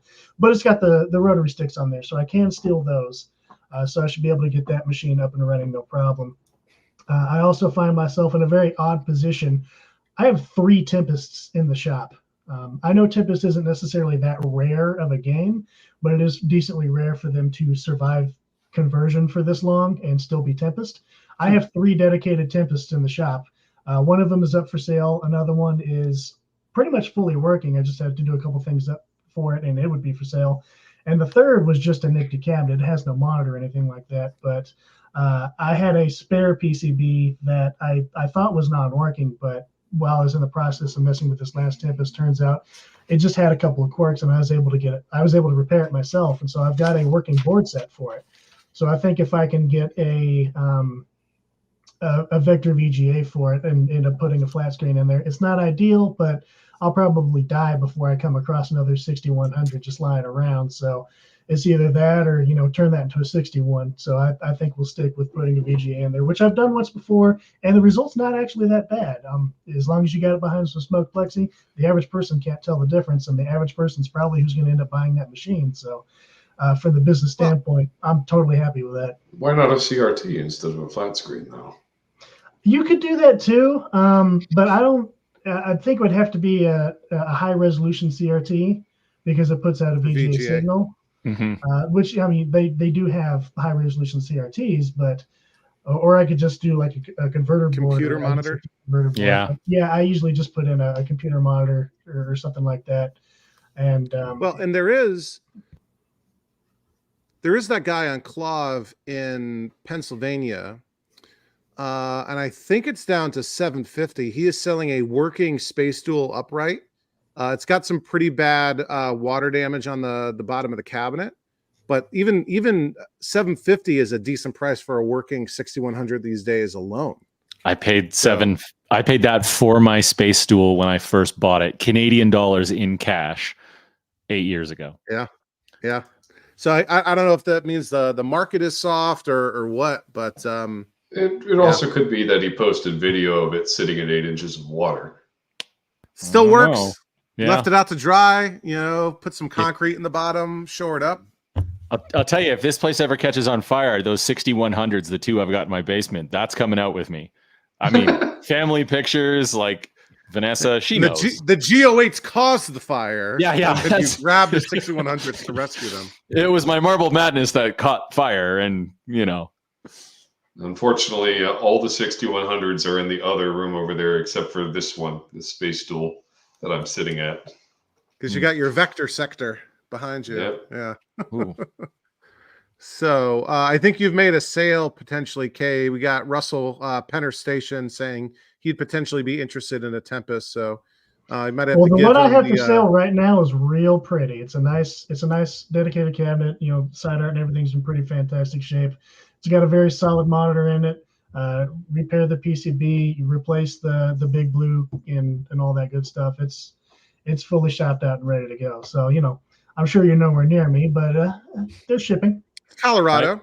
I would also like to add to that, if you're ever going to do a Tempest, put the Tempest multi-kit with Tempest tubes in it. It's not that Tempest tubes is any much better or any much cooler, but the menus alone are badass. So there you go. I'm going to write that down. Once you buy the Tempest from me, you are welcome to install that kit. There you go. 9:04 p.m. Sensor chance. There we go. Yeah. Sorry. Yeah, no, it's all good. Wife. I'll probably censor myself. That's coming out of your check. Did I say what word was bad? Yeah, repeat it. ASS. Oh, that's a bad. Oh, man, I got to get my soundboard work. My mute sensor button. It gives me an excuse to go into post and put a video game sound effect in to cover it up. It's a tedious job, but worth it. I have different. I don't know. No one's ever noticed this. I have different sound effects that correspond to different words. Ooh. So, yeah. Well, you just gave it away then. So say let's all go back bad to words in a row, and then let's see what sounds you put with each one so that we know. So, okay, yeah. What was it? 7 words you can't say on TV? There's more than that on the podcast, but yeah. So now that Chance has figured out his AV issues, being the professional cinematographer that he is, what in addition to the Tempest, what else are you currently working on? I have, as we talked at length after the last time I was on your podcast, After Hours, I have a Sky Skipper that I'm building. So we got that. We talked at length about that. That was a wild story. Yeah. Surprised that you're still letting me, be on camera with you after keeping you up till probably 4 a.m. that day. There were a lot of ins, a lot of outs, a lot of new stuff had come to light. Yeah. So the Sky Skipper is almost done. We've basically got the artwork on it. Cabinet's been fully rebuilt, fully repaired. The only 2 things that it needs are a new flyback, which I have just recently picked up. Picked it up on the way back from getting the slot machine, actually. And so that's got to get installed. Same, just rebuild the audio board. And then the conversion board for the Sky Skipper program. I'm waiting on that. Soon as apparently that's coming soon, so, which is really good. I've got a board for it ready to go. I'm not going to use my TNX board. Long story, don't want to get into it. But the TNX board will not be part of my Skyskipper. It's worth more to me as a Nintendo development board. So we're going to use a Popeye board, which is totally fine. They're in abundance. And then other than that, I am working on a screen accurate Wild Gunman cabinet. So I think I think it's only poetic that what I do in the film and television world would have been done by the guy who built that cabinet back in the day for Back to the Future 2. So it's kind of like, I've always wanted Duck Hunt in the basement. And so I had to do Play Choice 10. I'm like, you know what? I can get Wild Gunman. I can get all the gun games on Play Choice. And I'm like, I got a Nintendo cabinet from our buddy Cody. And I'm like, you know what? This is going to be a Play Choice cabinet. And so I'm building that right now. Just redid the marquee. Something really cool. So if you want to build a Wild Gunman yourself, Ollie over at Arcade Art Shop and I just redid the art. Well, I guess the only thing you really need is the marquee. But we redid the art. So I did kind of my first pass on it and then sent it over to him. And then he tuned it just a little bit better with some freeze frames from Back to the Future 2. So if that's not already available on his website, he definitely has the art file. So you can pick that up there. So those are the two major projects. Oh, it is available? Wild Gunman marquee Nintendo BTTF, 32 pounds. Looks accurate to me. That's pretty cool. Ollie does some amazing work. I don't think he gets enough credit. He absolutely some of the best stuff. I know he's in England, so you kind of have to ship it over the pond. But I mean, as another Commonwealth country, for some reason, shipping things from England to Canada takes like next day, and it's like pennies. Whereas if I try and ship it south of the 49th parallel, like you guys have to pay like a premium. I don't understand that. I just shipped something to a buddy in Norway. And within 12 hours, the UPS tracker had updated. It was already in Germany. Yeah, I've seen that happen, actually. I ship a lot of stuff to England, or to Europe, sorry, with the White North Retro boards that we make, the little Data East sound boards that my buddy Jeff and I make. We ship a lot of those boards to Europe because we don't have a distributor over there. And they buy directly from us, and they show up like next day in Europe, in Germany, France, anywhere, Spain, which I'm surprised all those countries have Data East pinball machines, which is kind of weird. But I guess they're, worldwide. That in Australia, they have tons of them. But if I try and ship one of those boards south of the border, it takes you guys like a week and a half to get it. I don't know why. I don't think that's a Canada Post thing. It might be a USPS or even UPS. It just takes forever, but I don't know. So I again, just to go back to it, if you guys are building your own Wild Gunman, try Ollie's stuff. It's really, really good. That would be cool. Is that what I want to get? I mean, I've got a Play Choice 10 dual, right? And it's actually one of the nicer cabinets that I have. I would love to get a dedicated. There's a couple different ones I'd want for a Versus, either a dedicated Versus, right, the gray single monitor unisystem, right, or the Versus dual system, right? Was Wild Gunman on the Versus also? No, it wasn't. Or I would have just made a Versus because I've got a ton of Versus, and I just Play Choice never really appealed to me. I felt like if I was going to go Play Choice, I was going to just get an NES console, and I mean, I've got one of those down there, so I don't really need it. So there's a claw entry for Versus Wild Gunman. What? Let's see. And but John's site. So John Jacobson has from John's Arcade has NintendoVersus.com. He doesn't have Wild Gunman listed there, so I would probably trust John over the CLOV database. Well, regardless, the plan is now it's a Versus. It's a single monitor Versus board. I had to pull teeth to get that PCB. Like literally had to go out to a field with a guy and a pair of vice grips to get that PCB. But yeah, so the plan now is I've got a short list of Play Choice 10 games, most of the gun games on there, and all the Mario, because why not? And Turtles, yeah, our buddy Mike from Tyson's Ozark Punch-Out. Arcade. I'm not a Punch-Out fan. I It's know, the I know. superior version, though. It's got a high score I know. table for every individual fight. That's awesome. Totally understand that. Punch-Out I for didn't me. enjoy Punch-Out either. Thank you, because like maybe I'm a little outspoken. I've been outspoken on this. Maybe I'm a little weird when it comes to this, but like Galaga and the Pac-Man series, I hate those games. I think they're horrible games, and I know that's sacrilege to a lot of people. But like I play Donkey Kong. I couldn't have him say that. I took him out. No, I'm kidding. I'm kidding. But, sorry, it was a joke. No. I know. I was like, did I lose connection? I'm like, I was wait a with minute. you No. until Donkey Kong. I don't like that game either. Well, no, but we've talked about this before. Like, you don't like Donkey Kong, but I own a Galaga. I have a Galaga Liam on doesn't own location. any Nintendo games, and that's fair. You know, it's okay to be wrong. Right? It's like we were talking about Terminator 2 before. I have gone on record many times to say that I loathe Terminator 2. Like as a pinball movie. The pin. I love the movie, but I loathe the game. I think it's garbage. And that's just me. And that's like childhood trauma, where that comes from. Well, I think the shooting game is garbage, just like Revolution X. I think those are both terrible games. Everybody wants like a premium for like the arcade game for Terminator 2. We had Isn't it made out of scraps of the pinball? Yeah, pretty much. You would find parts on the bottom.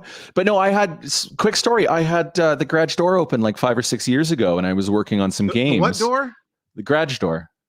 Garage. One syllable. Garage. I'm making decal. a Canadian Yeah, no, English that's joke. fine. That's fine. It's my Canadian accent. No, I had the garage door open. Is that better? About 5-6 years ago, and one of my neighbors walked by, and Vanessa was out walking our dog, and they kind of met on the the sidewalk across from the house, and he started talking to her as they were walking their dog, like both dogs, and was like, "Oh, you guys have a bunch of arcade games in your garage." And when she came back, she's like, "Hey, he's got a Terminator 2 and wanted to know if you're interested in it." And the guy comes back and he's like, "Yeah, I'll, $1,500 Canadian." I'm like, "I'll give you $300." He's like, "Well, it's out at one of our cabins. Like, you'll have to come and get it." And I'm like, "Okay, I'll give you $200." Like, I'm sorry. You give me $200 to go get it. Does it say eBay on the front of my house? But like, you could flip it. But like everyone wants that game. Like a lot of our like non-arcade people and friends that I know, that anytime I've ever told that story or hey, you're into arcades. They're like, "Oh, I love Terminator 2. It's like, yeah, why? Because it's got an Uzi. Or it's got a couple of Uzis. The theme. But the movie was great. Let's be honest. Cameron can almost do no wrong if we're not talking about Avatar. But the movie was great. We got some T2 pin defenders in the live chat. Stephen Waller owns one and loves it. Yeah, I'm sorry for your loss. Ty said he used to have just one. Just holding the bag, huh? Well, okay. You can play it as much as you want. Maybe it loses some of its appeal. Let me just explain that for a second, because I've had to explain this to like stop fights before. When I was a kid in High River, we had our recreation center where our swimming pool and our indoor pool and our hockey rinks and whatnot were. Small town, like 10,000 people. We had a bunch of arcade games and 3 pinball machines in there. One was a Rocky and Bullwinkle and Friends, which I now own. I bought from Josh, which is, I would say, probably one of the greatest pinball machines of all time. My personal favorite. A wide body Star Trek Next Generation and a Terminator 2. Now, I could walk as a kid, I'm 12, 14 years old. I could walk up to those games. I could put a quarter into the arcade or $1 into the Rocky and Bullwinkle, and I could play for a little while. The moment I put money, my hard-earned money, into that T2, it would hit those stupid bank targets as soon as the ball comes out, and it would drain right down the middle. So obviously, I hated that game. And then as I got older, I just realized that it sucked. So, it was warranted. Anyway. I just looked up the Pinside Top 100. Rocky and Bullwinkle is rated number 153 in between, just behind Mousing Around and just ahead of Black Rose. Uh-huh. So, and where's T2 on that? Top 20. Yeah. So Speaking Candle in the Wind was one of the most popular songs of all time. Oh. Just because it's popular doesn't make it right. Terminator 2, 106, right behind Family Guy and ahead of Avatar. Ooh, Family Guy. I was playing a lot of pinball at MagFest while it was happening last week, and Judge Dredd, I think, is really underappreciated. Agreed. Really enjoyed that game. Yeah. Really agreed. That game is phenomenally good. Unless you put like clown vomit LEDs in it, it looks phenomenally good. It is phenomenally good. Clown We have LEDs was my band in high school. You should put that on your shirt. We have Jerry Voluptuous smashing into the live chat with a $999 million super chat donation, just shy of $1 billion. And all he says is, yo, Jerry, right back at you. Jerry owns right here. It is Manbrozo's Pizza, just outside of Philly. Awesome pizza. I've had it myself. It is the official pizza of Overtime Arcade. So welcome, Jerry. Thanks for your support, buddy. We got a bunch of other people that have jumped in here. Who am I missing? I saw Stringer was talking about how Vince McMahon has just resigned from the WWE. And if you've been following the news, that's no surprise. He's still alive? And it's not a health-related issue. I guess it's a surprise that he thought he was dead, but yeah, it's a legal issue. He's being Me Too'd for some very pretty German alive. things. Yeah, he's very much alive. Not safe for work, but no. Yeah. So Ty says Star Trek: The Next Generation is the greatest pin ever. Of the ones we've discussed, that's my favorite. I own TNG. I don't know if I would say it's necessarily the best, but it is certainly one of, in my opinion. They actually had the real cast do all the voice clips and callouts, which is worth its weight in gold right there anyway, right? So the cast is still all back together. True. Yeah. Yeah, Vince definitely a freak there, Jerry, but thanks for your support, brother. So last but not least, Liam, what's on the docket for you? What do you got coming up, currently working on and in near future? Not much. We have no pending video game projects right now. The only things I can think of, I've got a whole bunch of parts. Robotron currently works. It's running on J-Rock, but we have an original board set. We're just going to swap out the J-Rock for an original board set because, points for originality, and I'll put the J-Rock on a shelf or something. We have the Dig Dug in there. It has one Wiko joystick that needs a rebuild and one joystick that is not a Wiko that is going to be replaced for a Wiko because that shit drives me crazy. Sorry. And other than that, not really anything. If you want a keyboard, why don't you come on down here and get mine? All you need is a soundboard and speech chip. And, the willingness to drive to Texas. Well, hey, whoa. What's wrong with Texas? You've driven that far. Well, it's like a 15-hour drive each way. Well, fly there, drive back, cuts that in half. That's true. You can do that in one day. Give me options. Yeah. Pay someone to ship it. I don't know. Go to Texas. I drove Texas 15 hours to deliver a cab. Texas I didn't even bring one home. Fair. All right. Cool. So last update topic is kind of, again, looking ahead a little bit farther. What's on the horizon, parts you're looking for, games you're looking for. Here's your chance to e-beg. We'll keep with Liam. What's you mentioned you've got your Robotron board set now. Are there parts? Are there things? And you do have a project. You got the pin project. But what else? Yeah. What else are you kind of looking for? That project has been sitting in our garage for almost 2 years now, and I don't know when we're going to get to it. It's very daunting. The pinball is definitely something that we'll need to develop a lot more new skills for to get to work. It works, actually. We got the PCB working. That was the win, but it just requires a lot of playfield restoration. It's going to need a whole new hard top and all the rest of that. And I keep procrastinating it. I think we got a Vanessa cameo there. Sorry about that. Sorry. There's a beverage involved. It's okay. Yeah. Sorry, Papa, Liam. Sorry. Papa Sean says we need more gameplay videos. Yeah, we keep saying we're going to make another video. We have a couple on the docket. One of the things we want to do is do a full playthrough of Smash TV because we've got the thing right here. We've never made a video on it. We fully restored it.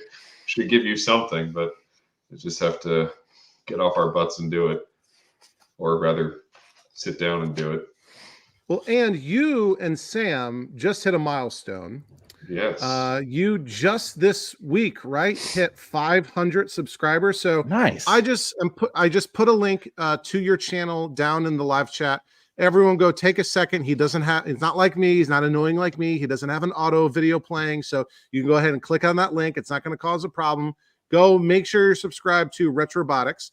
Also, while we're at it, do I have it as easily listed here? Let me see. I'm looking for, now I'm going to get this. Hold on. Technical difficulties. We got to plug everybody here. Oh, here we go. And I got right here, I got K's channel, Prime Arcade TX, and this one right here. It's not Canadian Arcade, it's the Canadian Arcade. So go ahead and make sure you subscribe to all their channels. You're probably already subscribed to mine because you're watching the video on the live stream on my channel. I don't think I have to censor that out. I think we're allowed to say that. Nothing more Canadian than beer, Wayne says, as a fellow. I think Wayne is also he's in Saskatchewan. Regina, he says. Regina, right? Mm-hmm. Isn't that the speed dater's name from 40-Year-Old Virgin? Close. Gina? No, that's no. All right. We pick a lot of games up in Regina, actually. We have. Yeah. Is Regina the Ohio of Canada? No, there was a Nintendo distributor in Regina back in the 80s. So we visited it on one of our episodes years ago, and that's why there's so many red tents in Canada. So you know about Ohio though, right? Oh yeah, I know all about Ohio. Ohio is the promised land when it comes to arcades. Yeah, I know about that too. And my theory is because there's not really much, there's like no beaches in Ohio, right? Like you can go to like lakes and stuff, right? But Ohio is an inland, like it's got like Lake Erie or whatever, but like Ohio's not a beach state, right? Mm-hmm. And so you need more types of amusement kind of things, and like bowling has always been super popular in Ohio, so bowling alleys and arcades and whatnot. So myself and Liam, we have driven, each of us driven to Ohio multiple times to find awesome deals out there. And there's always, and it's close enough where if you set your, Facebook Marketplace and your Craigslist search radius, to the max, right? Ohio falls within that, and all the major cities in Ohio fall within that. So I'm always getting Ohio up in my search results. And Wayne says the creators of Cuphead are from Regina, and that's where Wade Wilson, aka Deadpool, is from. But sorry, I keep cutting you off, Liam. Anything else going on? Anything you're looking for? Anything you need? Want people to check their parts piles for? I don't think so. We actually have all the parts we need right now, or it's on order for everything. Good. All right. Good stuff. Then we'll kick it to Kay. Anything else on the horizon? Things you're looking for? Games you're looking for? Parts? Anything like that? I'm looking for a Qbert soundboard with a speech chip. I'll let your boy. Other than that, not ideally really. Working. All the stuff that just that came in, I haven't had a chance to go through yet, so I don't know what's missing and what's not. I'm sure there's going to be a laundry list of stuff I'm going to need, but for now, the only thing that's in the pile that I've really gone through that I know what needs is that Qbert. And you'll have your hands full for a while there, which is great. Steven asks, people still use Craigslist anymore? I do. I would say it's probably, dwarfed by Facebook Marketplace, but I would say I'll get maybe 10 or 15% of my deals still on Craigslist, and I think there's less competition there too because most buyers have moved on to Facebook Marketplace.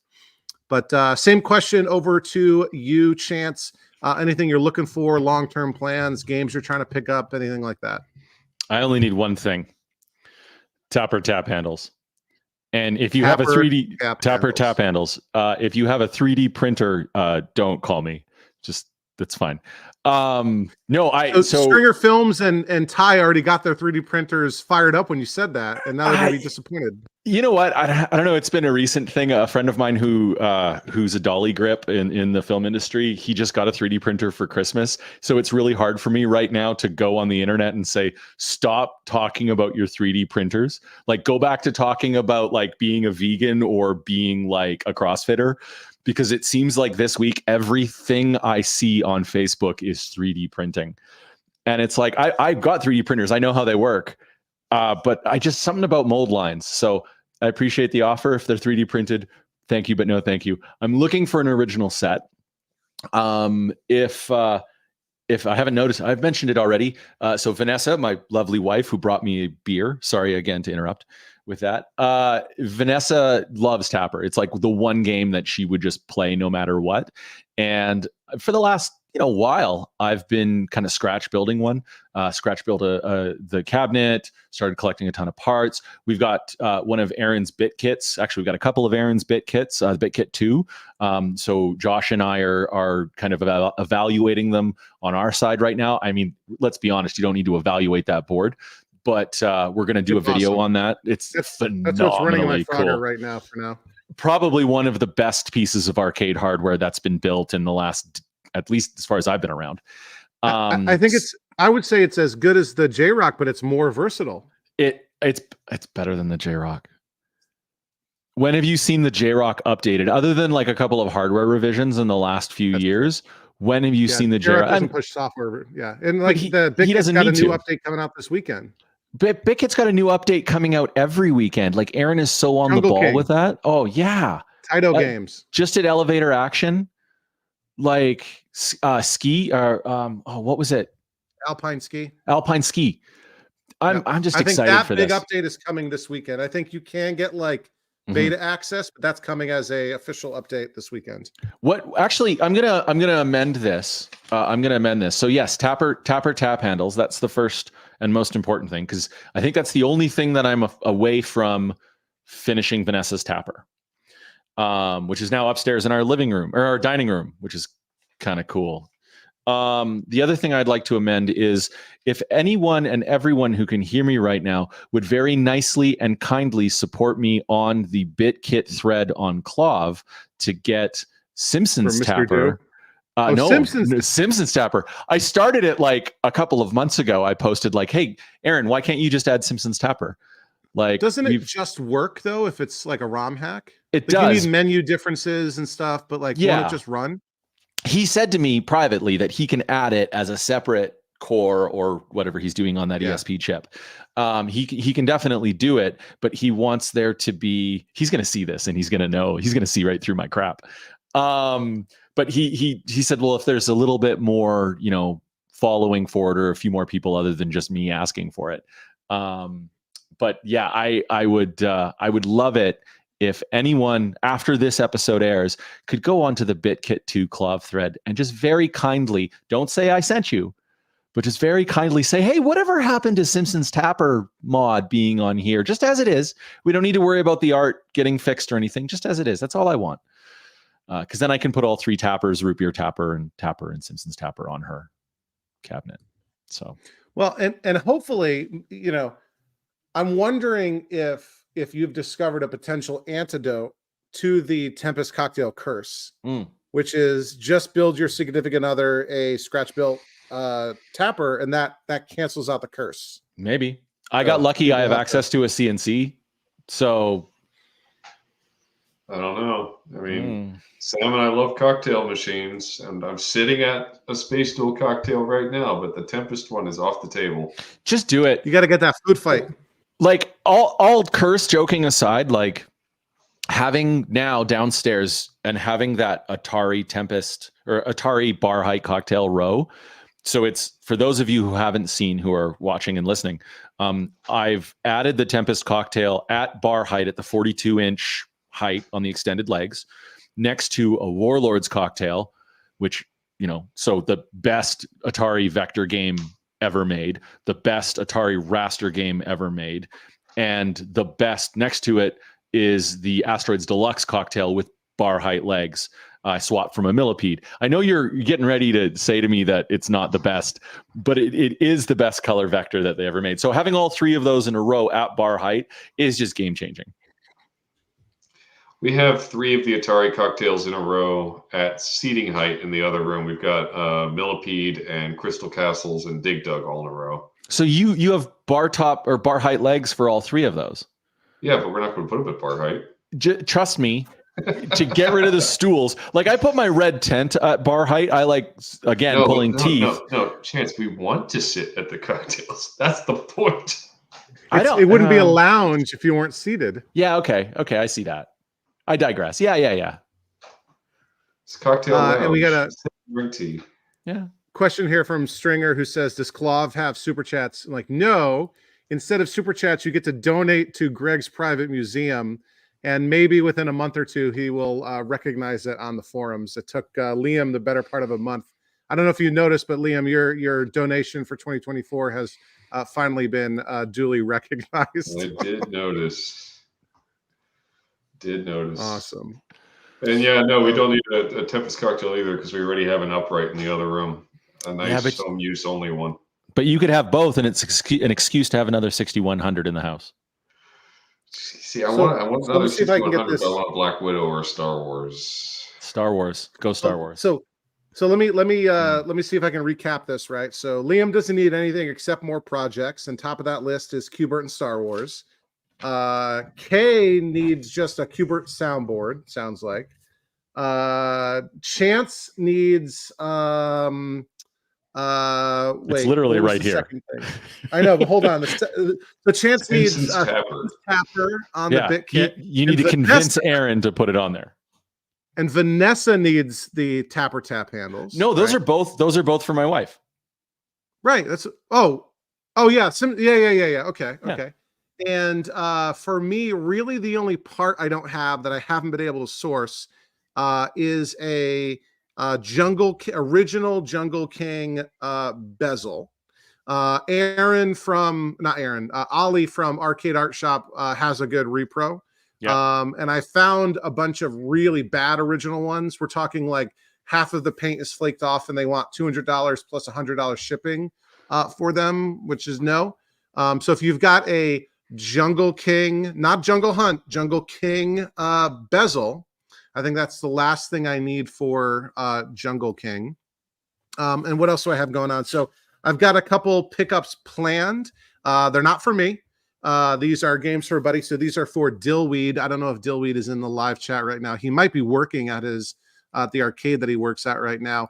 I'm picking up one game for him in Pennsylvania, and he's working out a deal for a very large game that I'll have to grab some help to pick up in Maryland. I'm going to order, I keep talking about it, I'm going to order the Repro art package for Depth Charge. My marquee is in good shape. The control panel overlay is really kind of rough. And the side art, one side is missing. The other side is maybe 75% intact. And the front kick plate is all messed up. But now Galloping Ghost Reproductions has the Depth Charge art package. I've never ordered from Galloping Ghost. I've heard pretty good things though. And I've heard like if they screw up, they work with you. Cause like they, obviously they make the stuff for themselves and now they sell it. So we looking to do that. I need to buy 2 full Qbert art packages. And I've decided that I am going to restore, they're both right here. I'm going to restore, but one of them's on a dolly and one of them's not. That's why the heights look different. I'm restoring both of them as a Qbert. One of them I'm going to restore fully original all the way for myself. The other one I'm going to restore with a J-Rock, and that's going to go into my buddy's public arcade in Winchester. We'll work out some sort of deal for that. He's got a ton of projects in his garage he'll probably never get to because he's all about working games these days. And I've alluded to this several times. I've talked about it a little bit in the channel member Discord. There is another pickup that I've been playing a long game negotiating with a buyer. I don't think anyone is really going to be else interested in buying this. The only other people I thought would want this would be Liam and Sam, but they gave up dibs. I offered them dibs, and they're like, we want that game, but not in that cabinet. We want it in a different cabinet. So fingers crossed by the next episode, I'll have a story to share there. Okay, cool. So an hour and 37 minutes into this episode, and we have just finished the sort of introductory updates. So going great here. We've got two major topics that we wanted to talk about today. The first one, Liam kind of like planted some seeds about it. He recently was at MagFest, big convention, which is, MagFest is movies, art, and games, right? And they have a huge, arcade and I think console games too, and all kinds of stuff. But this is a public event, designed for, yes, enthusiasts, but also for casual people, including people who maybe didn't go to MagFest for the games and kind of wander into the arcade. And Liam was also up recently at Crabtown, which is a pretty well-known. I've actually never been to it myself. It's in Maryland. It's not too far away from me. It's kind of near BWI Airport, right, Liam? Lots of, it's a big like seafood restaurant that's also got a large arcade. So the question that we were kind of discussing, talking about here was when it comes to, and like, obviously, Kay and Chance will have some interesting input here. I've probably got the least to add to this.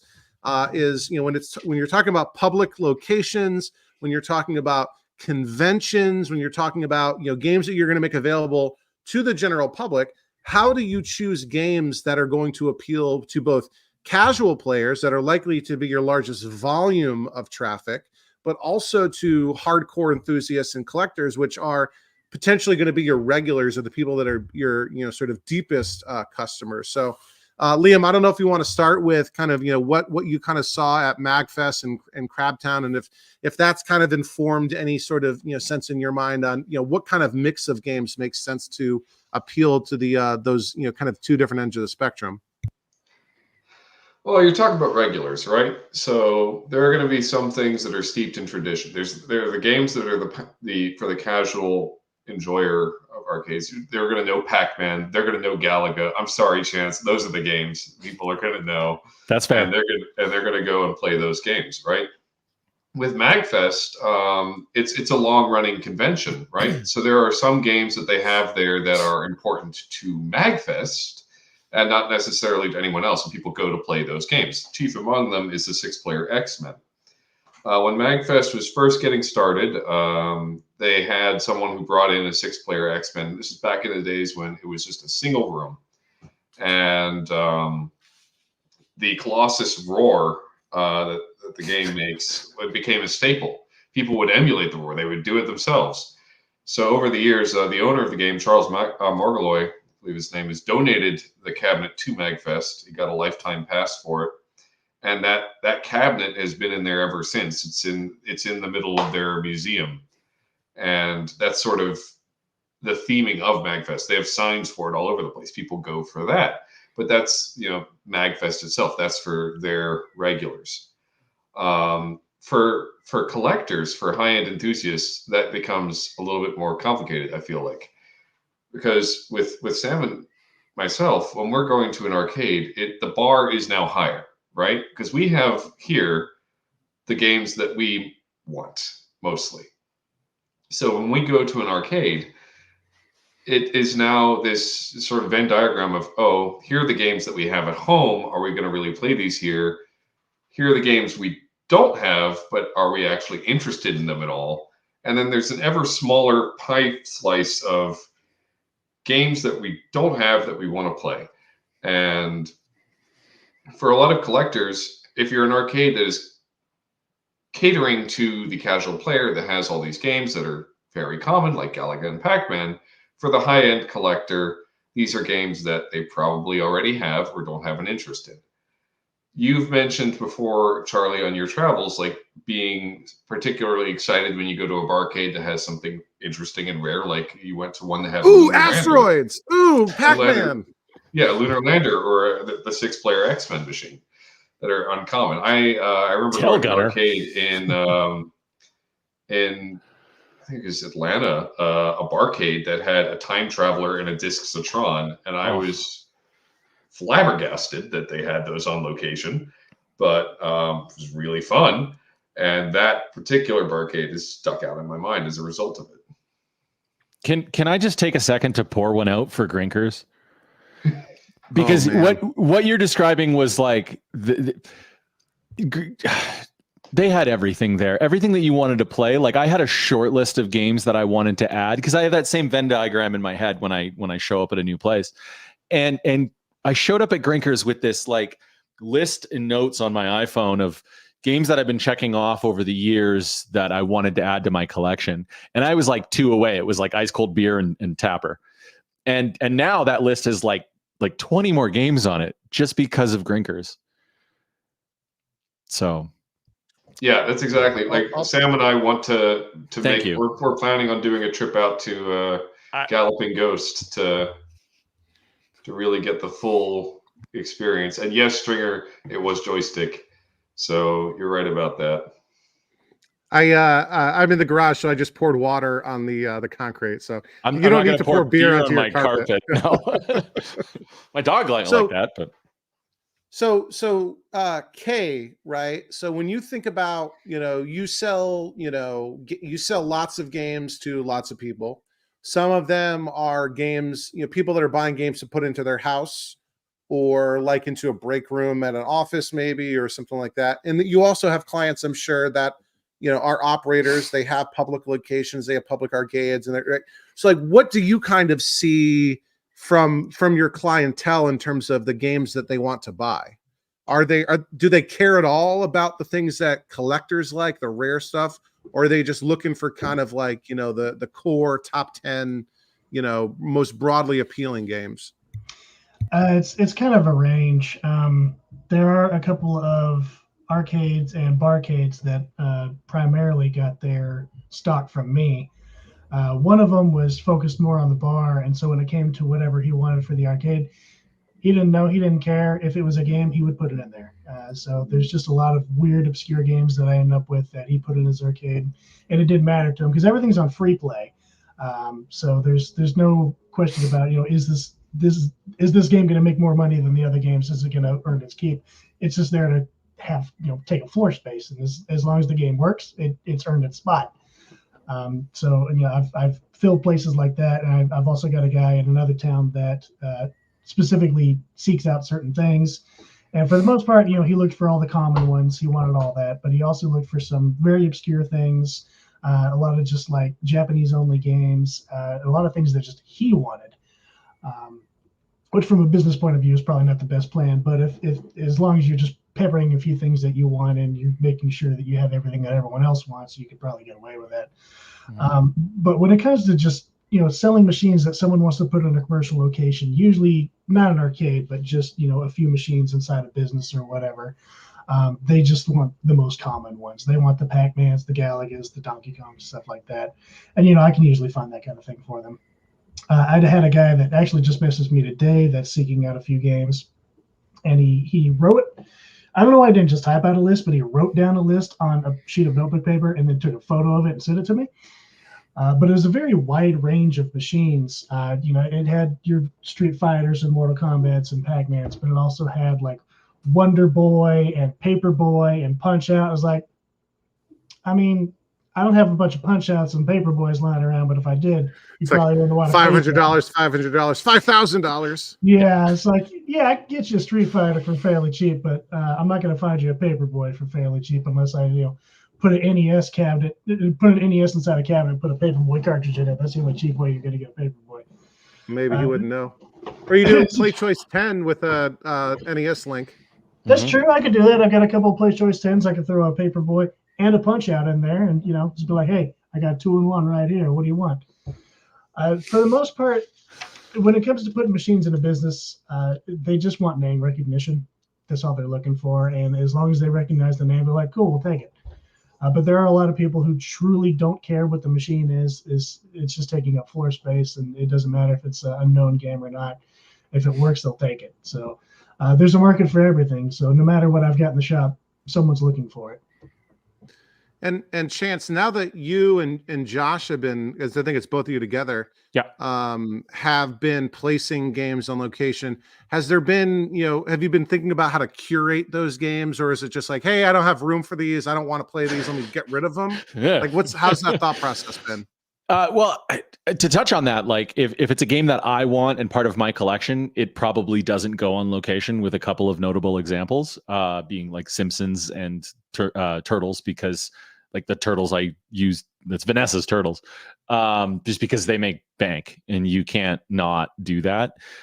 Josh and I got really lucky in that we have our games on location at a pinball bar in town in Calgary here that has got some fairly good foot traffic, but at the same time has got really good staff. The owner is one of our best friends, and the staff treat those games like they're their own, so they get taken care of. So we're really, really lucky that Pin Bar exists.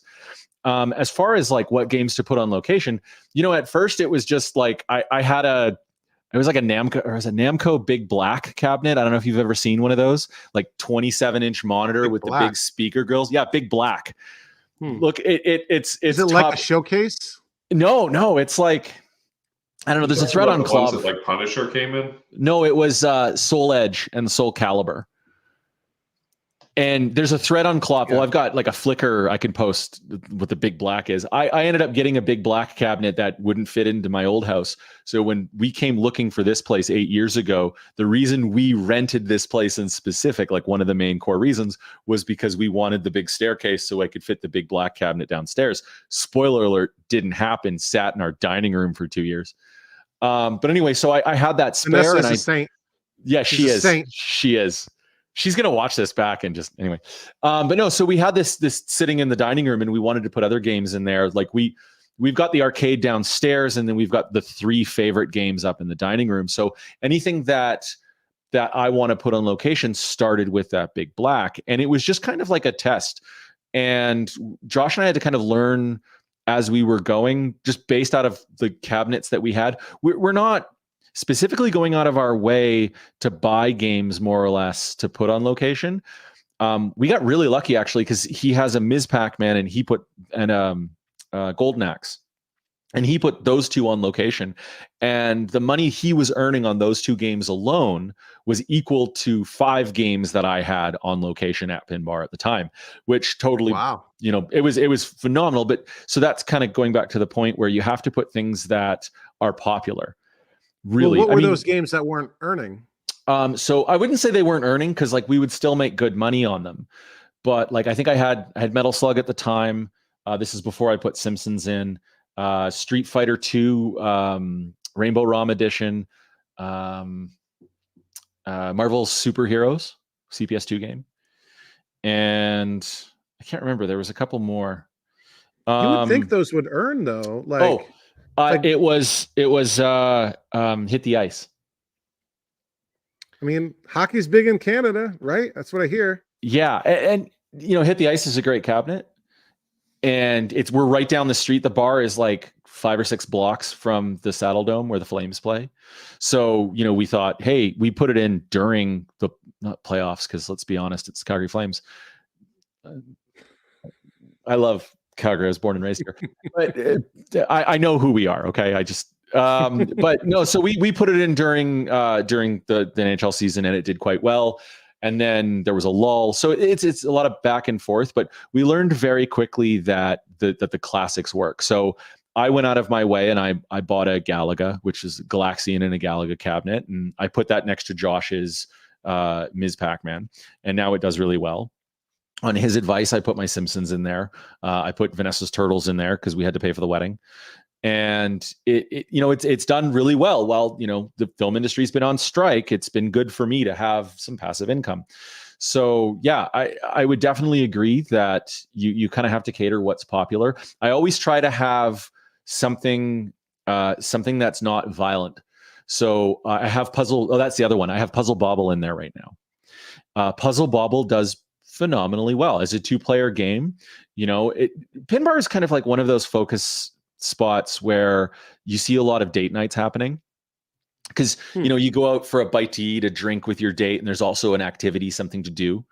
And so you'll sit down there and you'll see like a date happening, and they'll get up and they'll go play a couple of games of pinball, because we've got like 17, 18 pinball machines there. And then they'll go over to, you know, to one of our arcade games and they'll play that. And so, you know, we definitely would agree that it would be the popular games. One thing to note, something that actually crushes on location, like absolutely destroys on location, is Pac-Man Battle Royale. I've heard that. If you can get your hands on a Pac-Man Battle Royale, don't put it in your personal collection. Go out and find a local barkeep or like a bowling alley, someone you trust, where you can put that on location. You will put your kids through college. 100%. Wild. Expensive game. I played it. It's really fun. It's one of the, I slander Pac-Man, Ms. Pac-Man all the time. Battle Royale is one of the best games I think ever made. I played the first time, I played the deluxe cabinet where it's like the 4 pedestals and the really big TV. I played that in New York, and Las Vegas at the casino there, around the time it first came out. And I was like, this cocktail is the best way to play that game. It is. And Arlen, who owns Pin Bar, just yesterday, 2 days ago, I put a fully restored HS9 with an MVS1 slot and Metal Slug X. Love that game.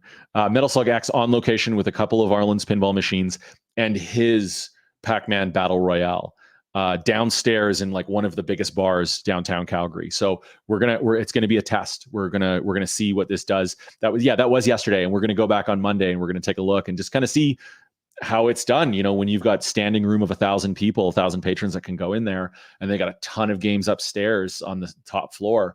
So we're really interested to see how that does. But I can tell you right now that Battle Royale is just probably one of the best games to ever put on location. My customers would probably be a lot pickier if their stuff is on coin op instead of just, you know, free play. You pay to get in the door.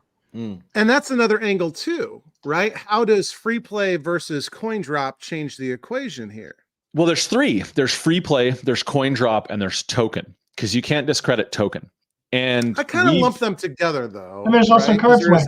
But there's like a pay per card swipe play versus all you can eat. Well, a la carte versus all you can eat. I can tell you this, that from some of our friends that operate in and around the Calgary area, in Alberta, we've got a really good friend, Matthew, who owns up in Edmonton, in the Edmonton area, Arcadia, and then Barcadia in Kingston, Ontario, that actually unfortunately just closed down recently because they had to relocate. They're all different models. Every single one of us has different models.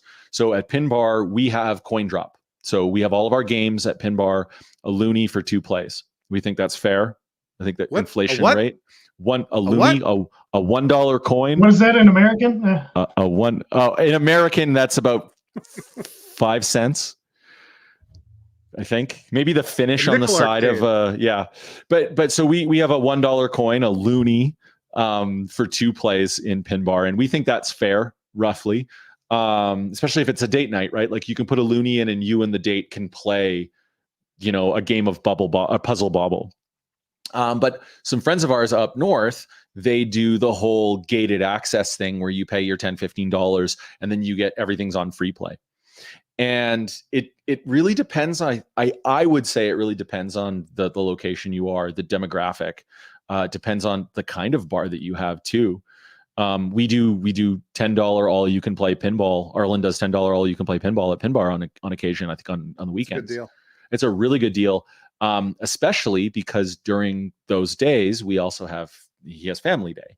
So a lot of my friends who have come in with their kids can just, you know, the reason why I built my arcade in the basement was so our friends could live vicariously with their kids and teach their kids like what it was like when we were kids growing up. And a lot of my friends will come and play. And if your kid stinks at pinball, you don't want to pay $1 for 20 seconds of gameplay. No. And the challenge with like really little kids is they see flashing lights and they'll go up and press buttons. Yeah. Right. So one of the only things you'll ever hear me credit Stern with doing right in the modern era is having the reset button, start and left flipper to reset a pinball machine. because you see that all the time, just kids just tapping Oh it. my gosh, yeah. There's a free play pinball museum in Roanoke, Virginia that Sam and I used to go to on occasion. And whenever I would see a kid just go down, start 4 games, pull the flipper, walk to the next machine, start 4 games, pull the flipper. Just, Yeah. But there's a flip side to it though too, right? Because like kids will, like new pinball players, kids will just sit and flip the paddles or the flippers and just hit the buttons, and that wears out flippers like really quickly. So that's kind of the challenge, as well as the cost for maintenance. So if you get this weird feeling of, hey, look, I've got this Simpsons cabinet that I've wanted all my life growing up. One of your best friends is convincing you to put it on location in a bar that you trust. You know it's going to make some really good money. Do you do that? Because kids are just going to sit there and, you know, people are going to set drinks on it and spill things. But, you know, they hold up. They're industrial machines. Let's be honest. They're made to be on location. Well, and this topic is top of mind for me for 2 reasons. Maybe not a vector. One, yeah.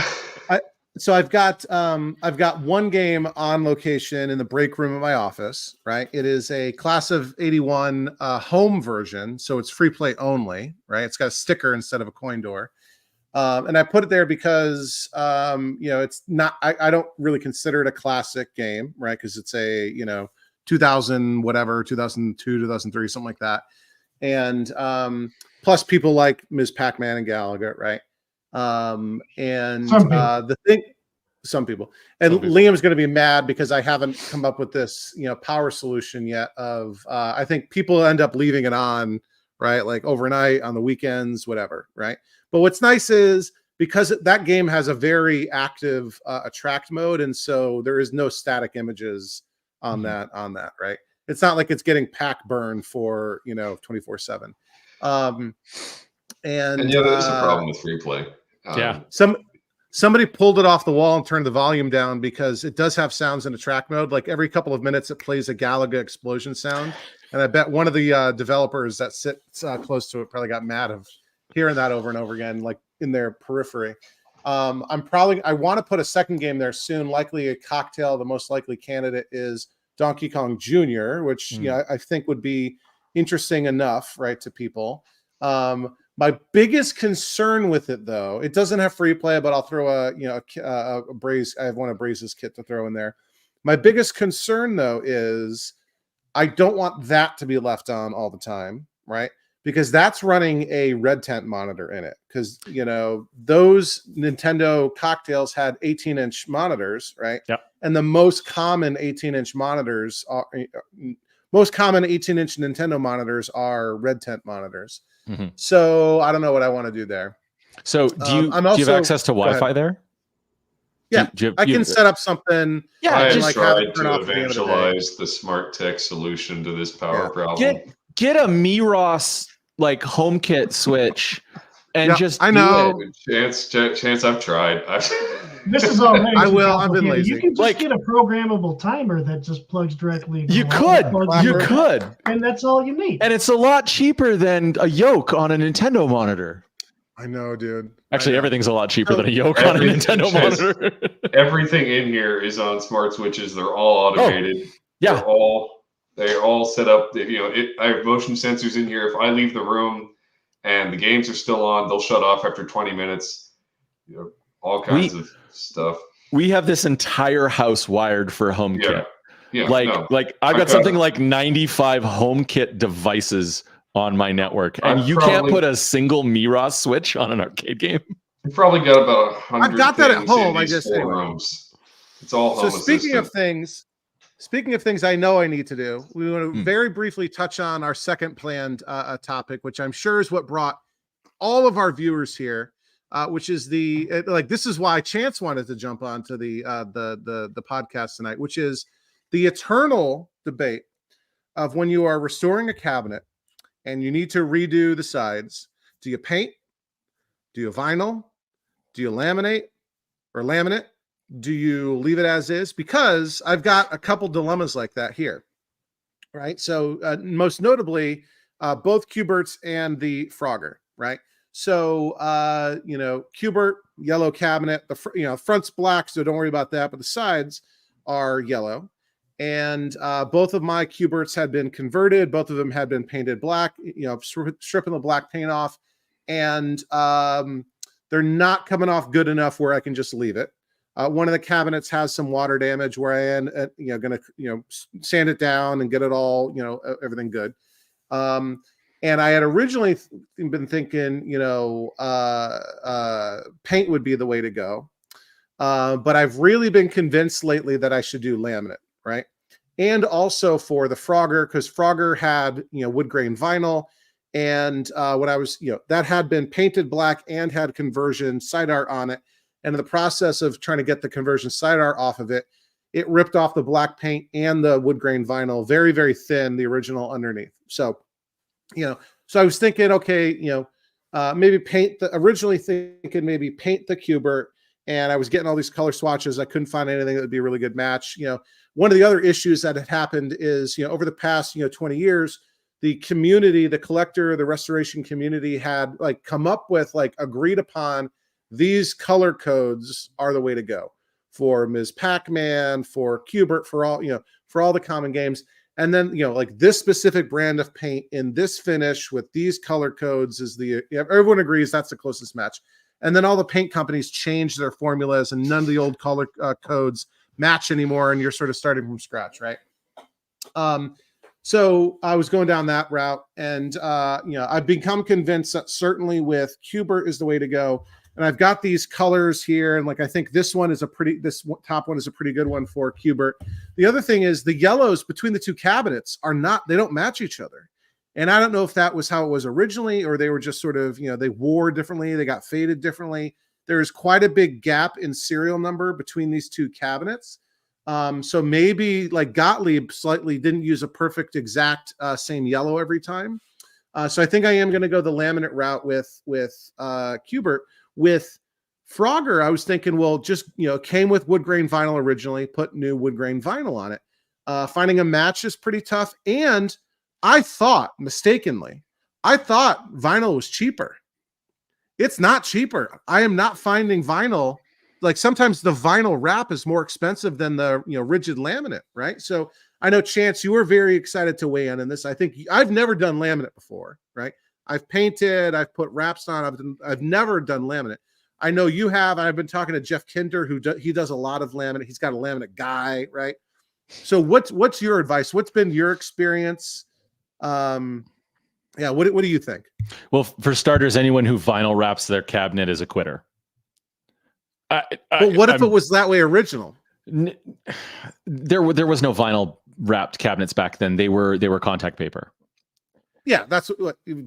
Yeah, no, but I'm talking air release vinyl kits that you can buy. We've had friends of ours try and do restorations, and they oh, I don't want to paint it, or I don't want to put it's a Donkey Kong. He doesn't want to paint, or Junior didn't want to paint it, didn't want to put laminate on it because let's be honest, Nevermar is expensive, especially to get the right Nevermar vinyl or laminate. Sorry, vinyl. It's a sticker. And 9 times out of 10, that sticker is not going to adhere. You're going to have to paint it anyway and do a base coat of paint for it to even get a good adherence onto the side of the cabinet. It's kind of like a hack way of doing it. So I would always, always, always, always discount vinyl wrapping of any kind. You're absolutely 100% correct. You will probably never find a good match for wood grain vinyl. They are out there. And it's all super glossy, automotive stuff. But you know what?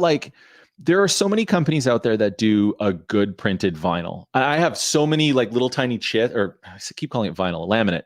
There are so many companies out there that do a good quality laminate. You've got your Formica, your Nevermar, your Arborite, all of those companies. Exactly. And those things are sharp too, by the way.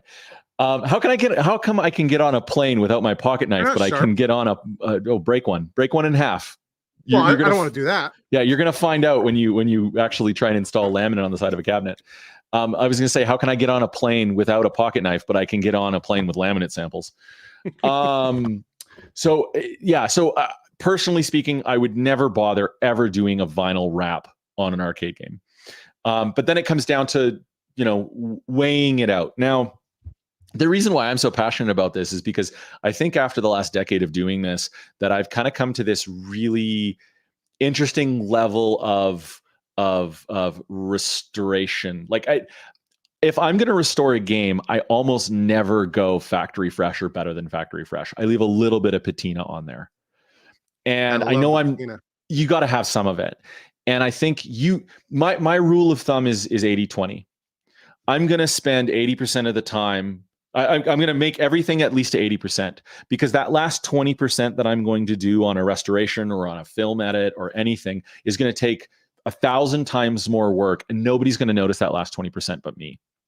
And money too. And money too. Yeah, absolutely. So I kind of aim for 80%. And if 80% for me, that's a high or threshold, a high bar. Someone's going to walk down into your arcade. Let's be honest, the 1%, the arcade collectors that are going to see it are probably going to be able to pick it out. You're going to be able to pick out the problems with the finish, or, you know, where you nicked the paint or anything like that. But at the end of the day, aim for 80%. So when it comes down to, it's eggshell, it's not gloss. I've seen people, and I've been actively participant in the argument for Nintendo laminate. You and I have talked about this before. Yeah. Yeah, the gel coat or whatever. Nintendo cabinets were gel coat. So you're not going to find a modern day laminate, even if you say you have.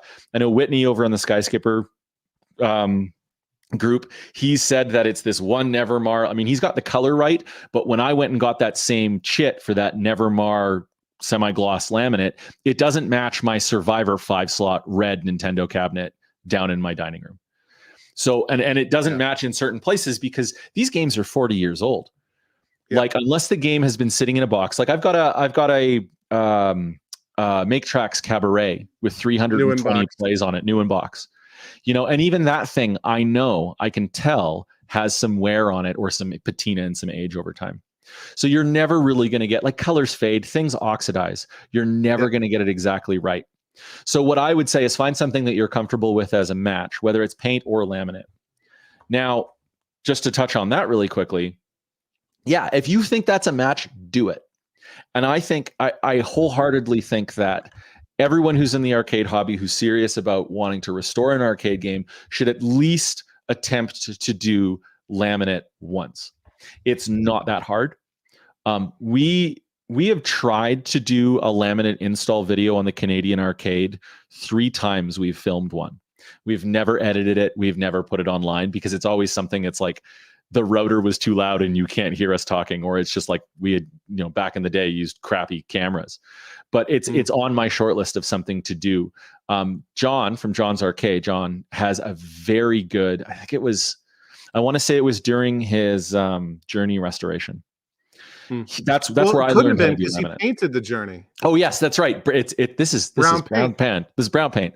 No, there was a game where he did do laminate. Yeah, and he showed Kinder does. Kinder, a couple of really good laminate videos. But it's really easy. Like, just always get some dowel rods, right? Well, I don't know about that, but like it's a really simple process. Sorry, with the router, yes, always counterclockwise. I thought you were like his rolling the. No, I've burnt so many router bits now by going the wrong way because sometimes you just have to. But at the end of the day, there are pros and cons for both, and I will still do both.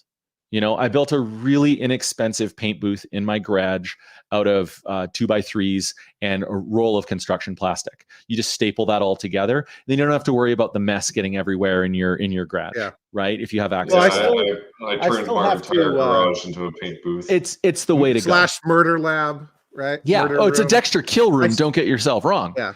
Well, I still have to paint. I got to paint the stencils on the Ms. Pac-Man. So I got my HVLP set up for that, and so I'm not going to get away without painting. But yeah, I think I'm going to go the laminate route for the. You can do that without an HVLP. You can do that with rattle cans. It gets. You know what? I'll be honest. Rattle cans are expensive. Rattle cans leave a lot of mess. A very, very good friend of mine, Cody, mentioned earlier. Cody's an automotive painter. He's been an automotive painter for 20 years. I saw the video you guys did with the Robotron. It's a Robotron, right? Yeah. Cody, I have seen Cody hold a rattle can and like spray with a rattle can. I will take it out of his freaking hands now. Like he is no longer allowed to pull the trigger on a rattle. I know he's probably watching this. I sent him the link earlier today. He's not allowed to rattle can in my house anymore because all he leaves is tiger stripes. Maybe I just got lucky in like when I first built my cabinet, my main cabinet years ago, is just getting good lighting so that you can get, nice, level, even strokes. You can sand between the coats. There's a bit of an art form to it. But again, it makes a lot of a mess, a big mess. And so does trimming laminate on a cabinet too. You're going to make a mess and you're going to have to deal with the extra thickness then and dealing with the T-molding. Yeah, so just sand the cabinet a little bit more. Yeah. I tried a couple times to get it right with Joust. I've got a whole thing on Caleb on it. We had to completely redo the side art on it. At first, I tried with roll-ons and vinyls, and then just gave up. And we sanded the whole thing back down all the way to the bare wood, and went with automotive oil and HPLP. Yep. And besides the fact that the ostrich is missing its heels, it came out perfectly. Yeah, I don't think there's a debate to be had with laminating a cabinet versus painting a cabinet. I think it comes down to the situation, how you're feeling at that given time. Like, do I want to make a mess in the garage? Because the dust from routering laminate is going to create a heck of a mess as well. I censored myself for you there. But yeah, it's going to make a big. That. You're welcome. It's going to make a big mess as well. So just have good dust collection if you're going to do laminate. Have good ventilation, or build an inexpensive paint booth if you have the ability to do that with paint. I'll tell you, laminate holds up solid. Laminate is the way to go. I've done some games where I've done laminate sides because I just didn't care. I didn't want to have to go out to the garage. Maybe it was the middle of winter and I didn't want to have to run the furnace or the heater in the garage to cure paint for 2 days. But it's really a case-by-case basis. Well, in this case, I think I'm going to do that. The biggest question mark right now is, can I find a good match, at least close, for the Frogger? I know Fetish Boy on Clav was recommending this one, which is the Wisconsin Oak Pionite. Yeah. Right. But this has got like too much red, and like the Frogger vinyl, the Frogger wood grain vinyl almost has a greenish kind of tinge to it. Well, but unless you're putting it up next to another Sega Gremlin cabinet, does it really matter? If it's close, well, I guess, yeah. It'll be next to the Carnival. But I think Carnival's vinyl is a little bit different than Frogger's. Mm-hmm. But appreciate the advice. So that kind of settles it. That's what I'm going to do. So yeah, just we're a bit over the ends of the row, and then you don't have that problem. That's a really good point. And it's low lighting conditions. Yeah, but I think so now the question with the Frogger is what to do side art wise. We're not going to settle this today. You either leave it blank, leave it naked, which is what most Froggers were. Yeah, you get their reproduction, sort of like half length side art. But I think what I want to do is go the George Costanza route and get the sort of just like frog stickers, right? Which I researched this. Somebody talked about this years ago. Apparently what they did was those are the same frogs that are on the control panel overlay. And they like scanned those and blew them up bigger and put that on the sides. Because otherwise, like there's a bunch of scenes where all you see is the side of the cabinet and you would have no idea that it's a Frogger. And they probably didn't want to use the like real artwork that would be copywritten, whatever type of stuff.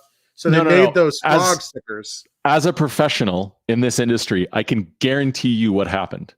That there was a conversation that was had between the set decorator or the props guy, because I think that would be considered a prop because the actor's touching it, and the director or one of the producers, and they would have said, hey, that is ugly. Can we put more Frogger on it? And because there was nobody like Josh on set to stop them from doing that, which to all credit to Josh Brown, that man will find an issue with continuity and will tell producers and like, he'll go out of his way. We showed up for the Last of Us in, 2 months before we filmed, and they had the whole like bezel with all the finishing moves on the Mortal Kombat 2. And it was like, hey, that didn't used to exist back then. And they were freaking out because they're like, well, we already shot a scene with it in a derelict gas station, so now we're up the creek. But I guarantee you that conversation that happened because a producer or a director complained to the set decoration department. 100%. Well, I'm glad we've got you here to give us the behind the scenes skinny on what really goes down. All right, cool. We are way over time. Let's go ahead and wrap it up. Why don't we go around the horn? Everybody, remind all of our viewers and listeners who you are, where you come from, where they can find you on the internet. We can start with our guest here, Chance. Tell us all about you. You want those tapper tap handles. You want that Simpsons tapper. Yeah, tell us about the Canadian Arcade. So I am one half of the Canadian Arcade. I'm the lesser half. So Josh Brown, myself are the Canadian Arcade. Sometimes our buddy Cody Lee. Yeah, you can find us at youtube.com/the Canadian Arcade. You can find us on Instagram. We're not always posting on the Canadian Arcade because our professional lives have gotten quite busy with film and television. But on occasion, you will see a video from us. We don't like to promise when our release schedule is. We never have. But we've got a decent back catalog there now. And then, every so often on Instagram, you can find us. Awesome. And speaking of halves of channels, Liam, how about you? I am half of Retrobotics. I would also say the lesser half. And, eventually we'll put out more content. Hopefully some mix of gameplay and completely finishing this Robotron over here. So look out for that. And of course, Kay. I'm Kay with Prime Arcade Sales and Repair. You can find me on TikTok at Prime_Arcade, as well as YouTube at Prime Arcade TX. With the TikTok dances. Yes. There you go. And yeah, so make sure. Oh, did my video stop? My video stopped. Oh, there it goes.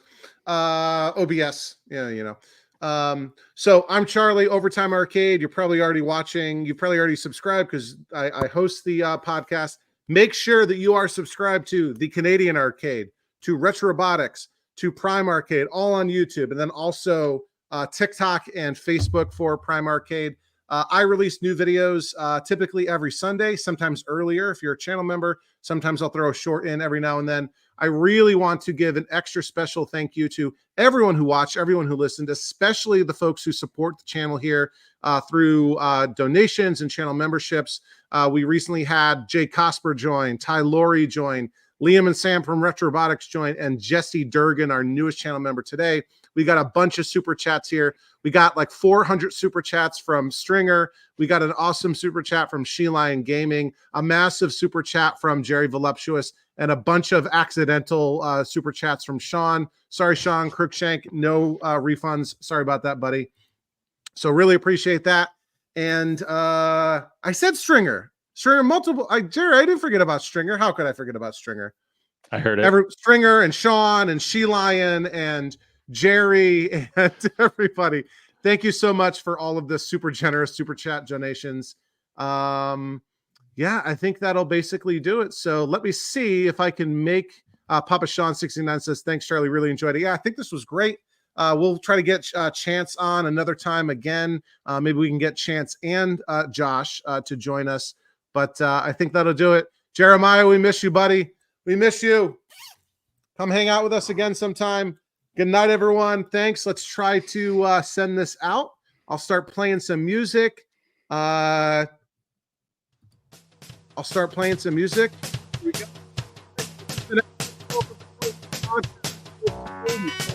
I wonder if he knows it's being drowned out by the music. He'll find out when he edits it. You have to cut out your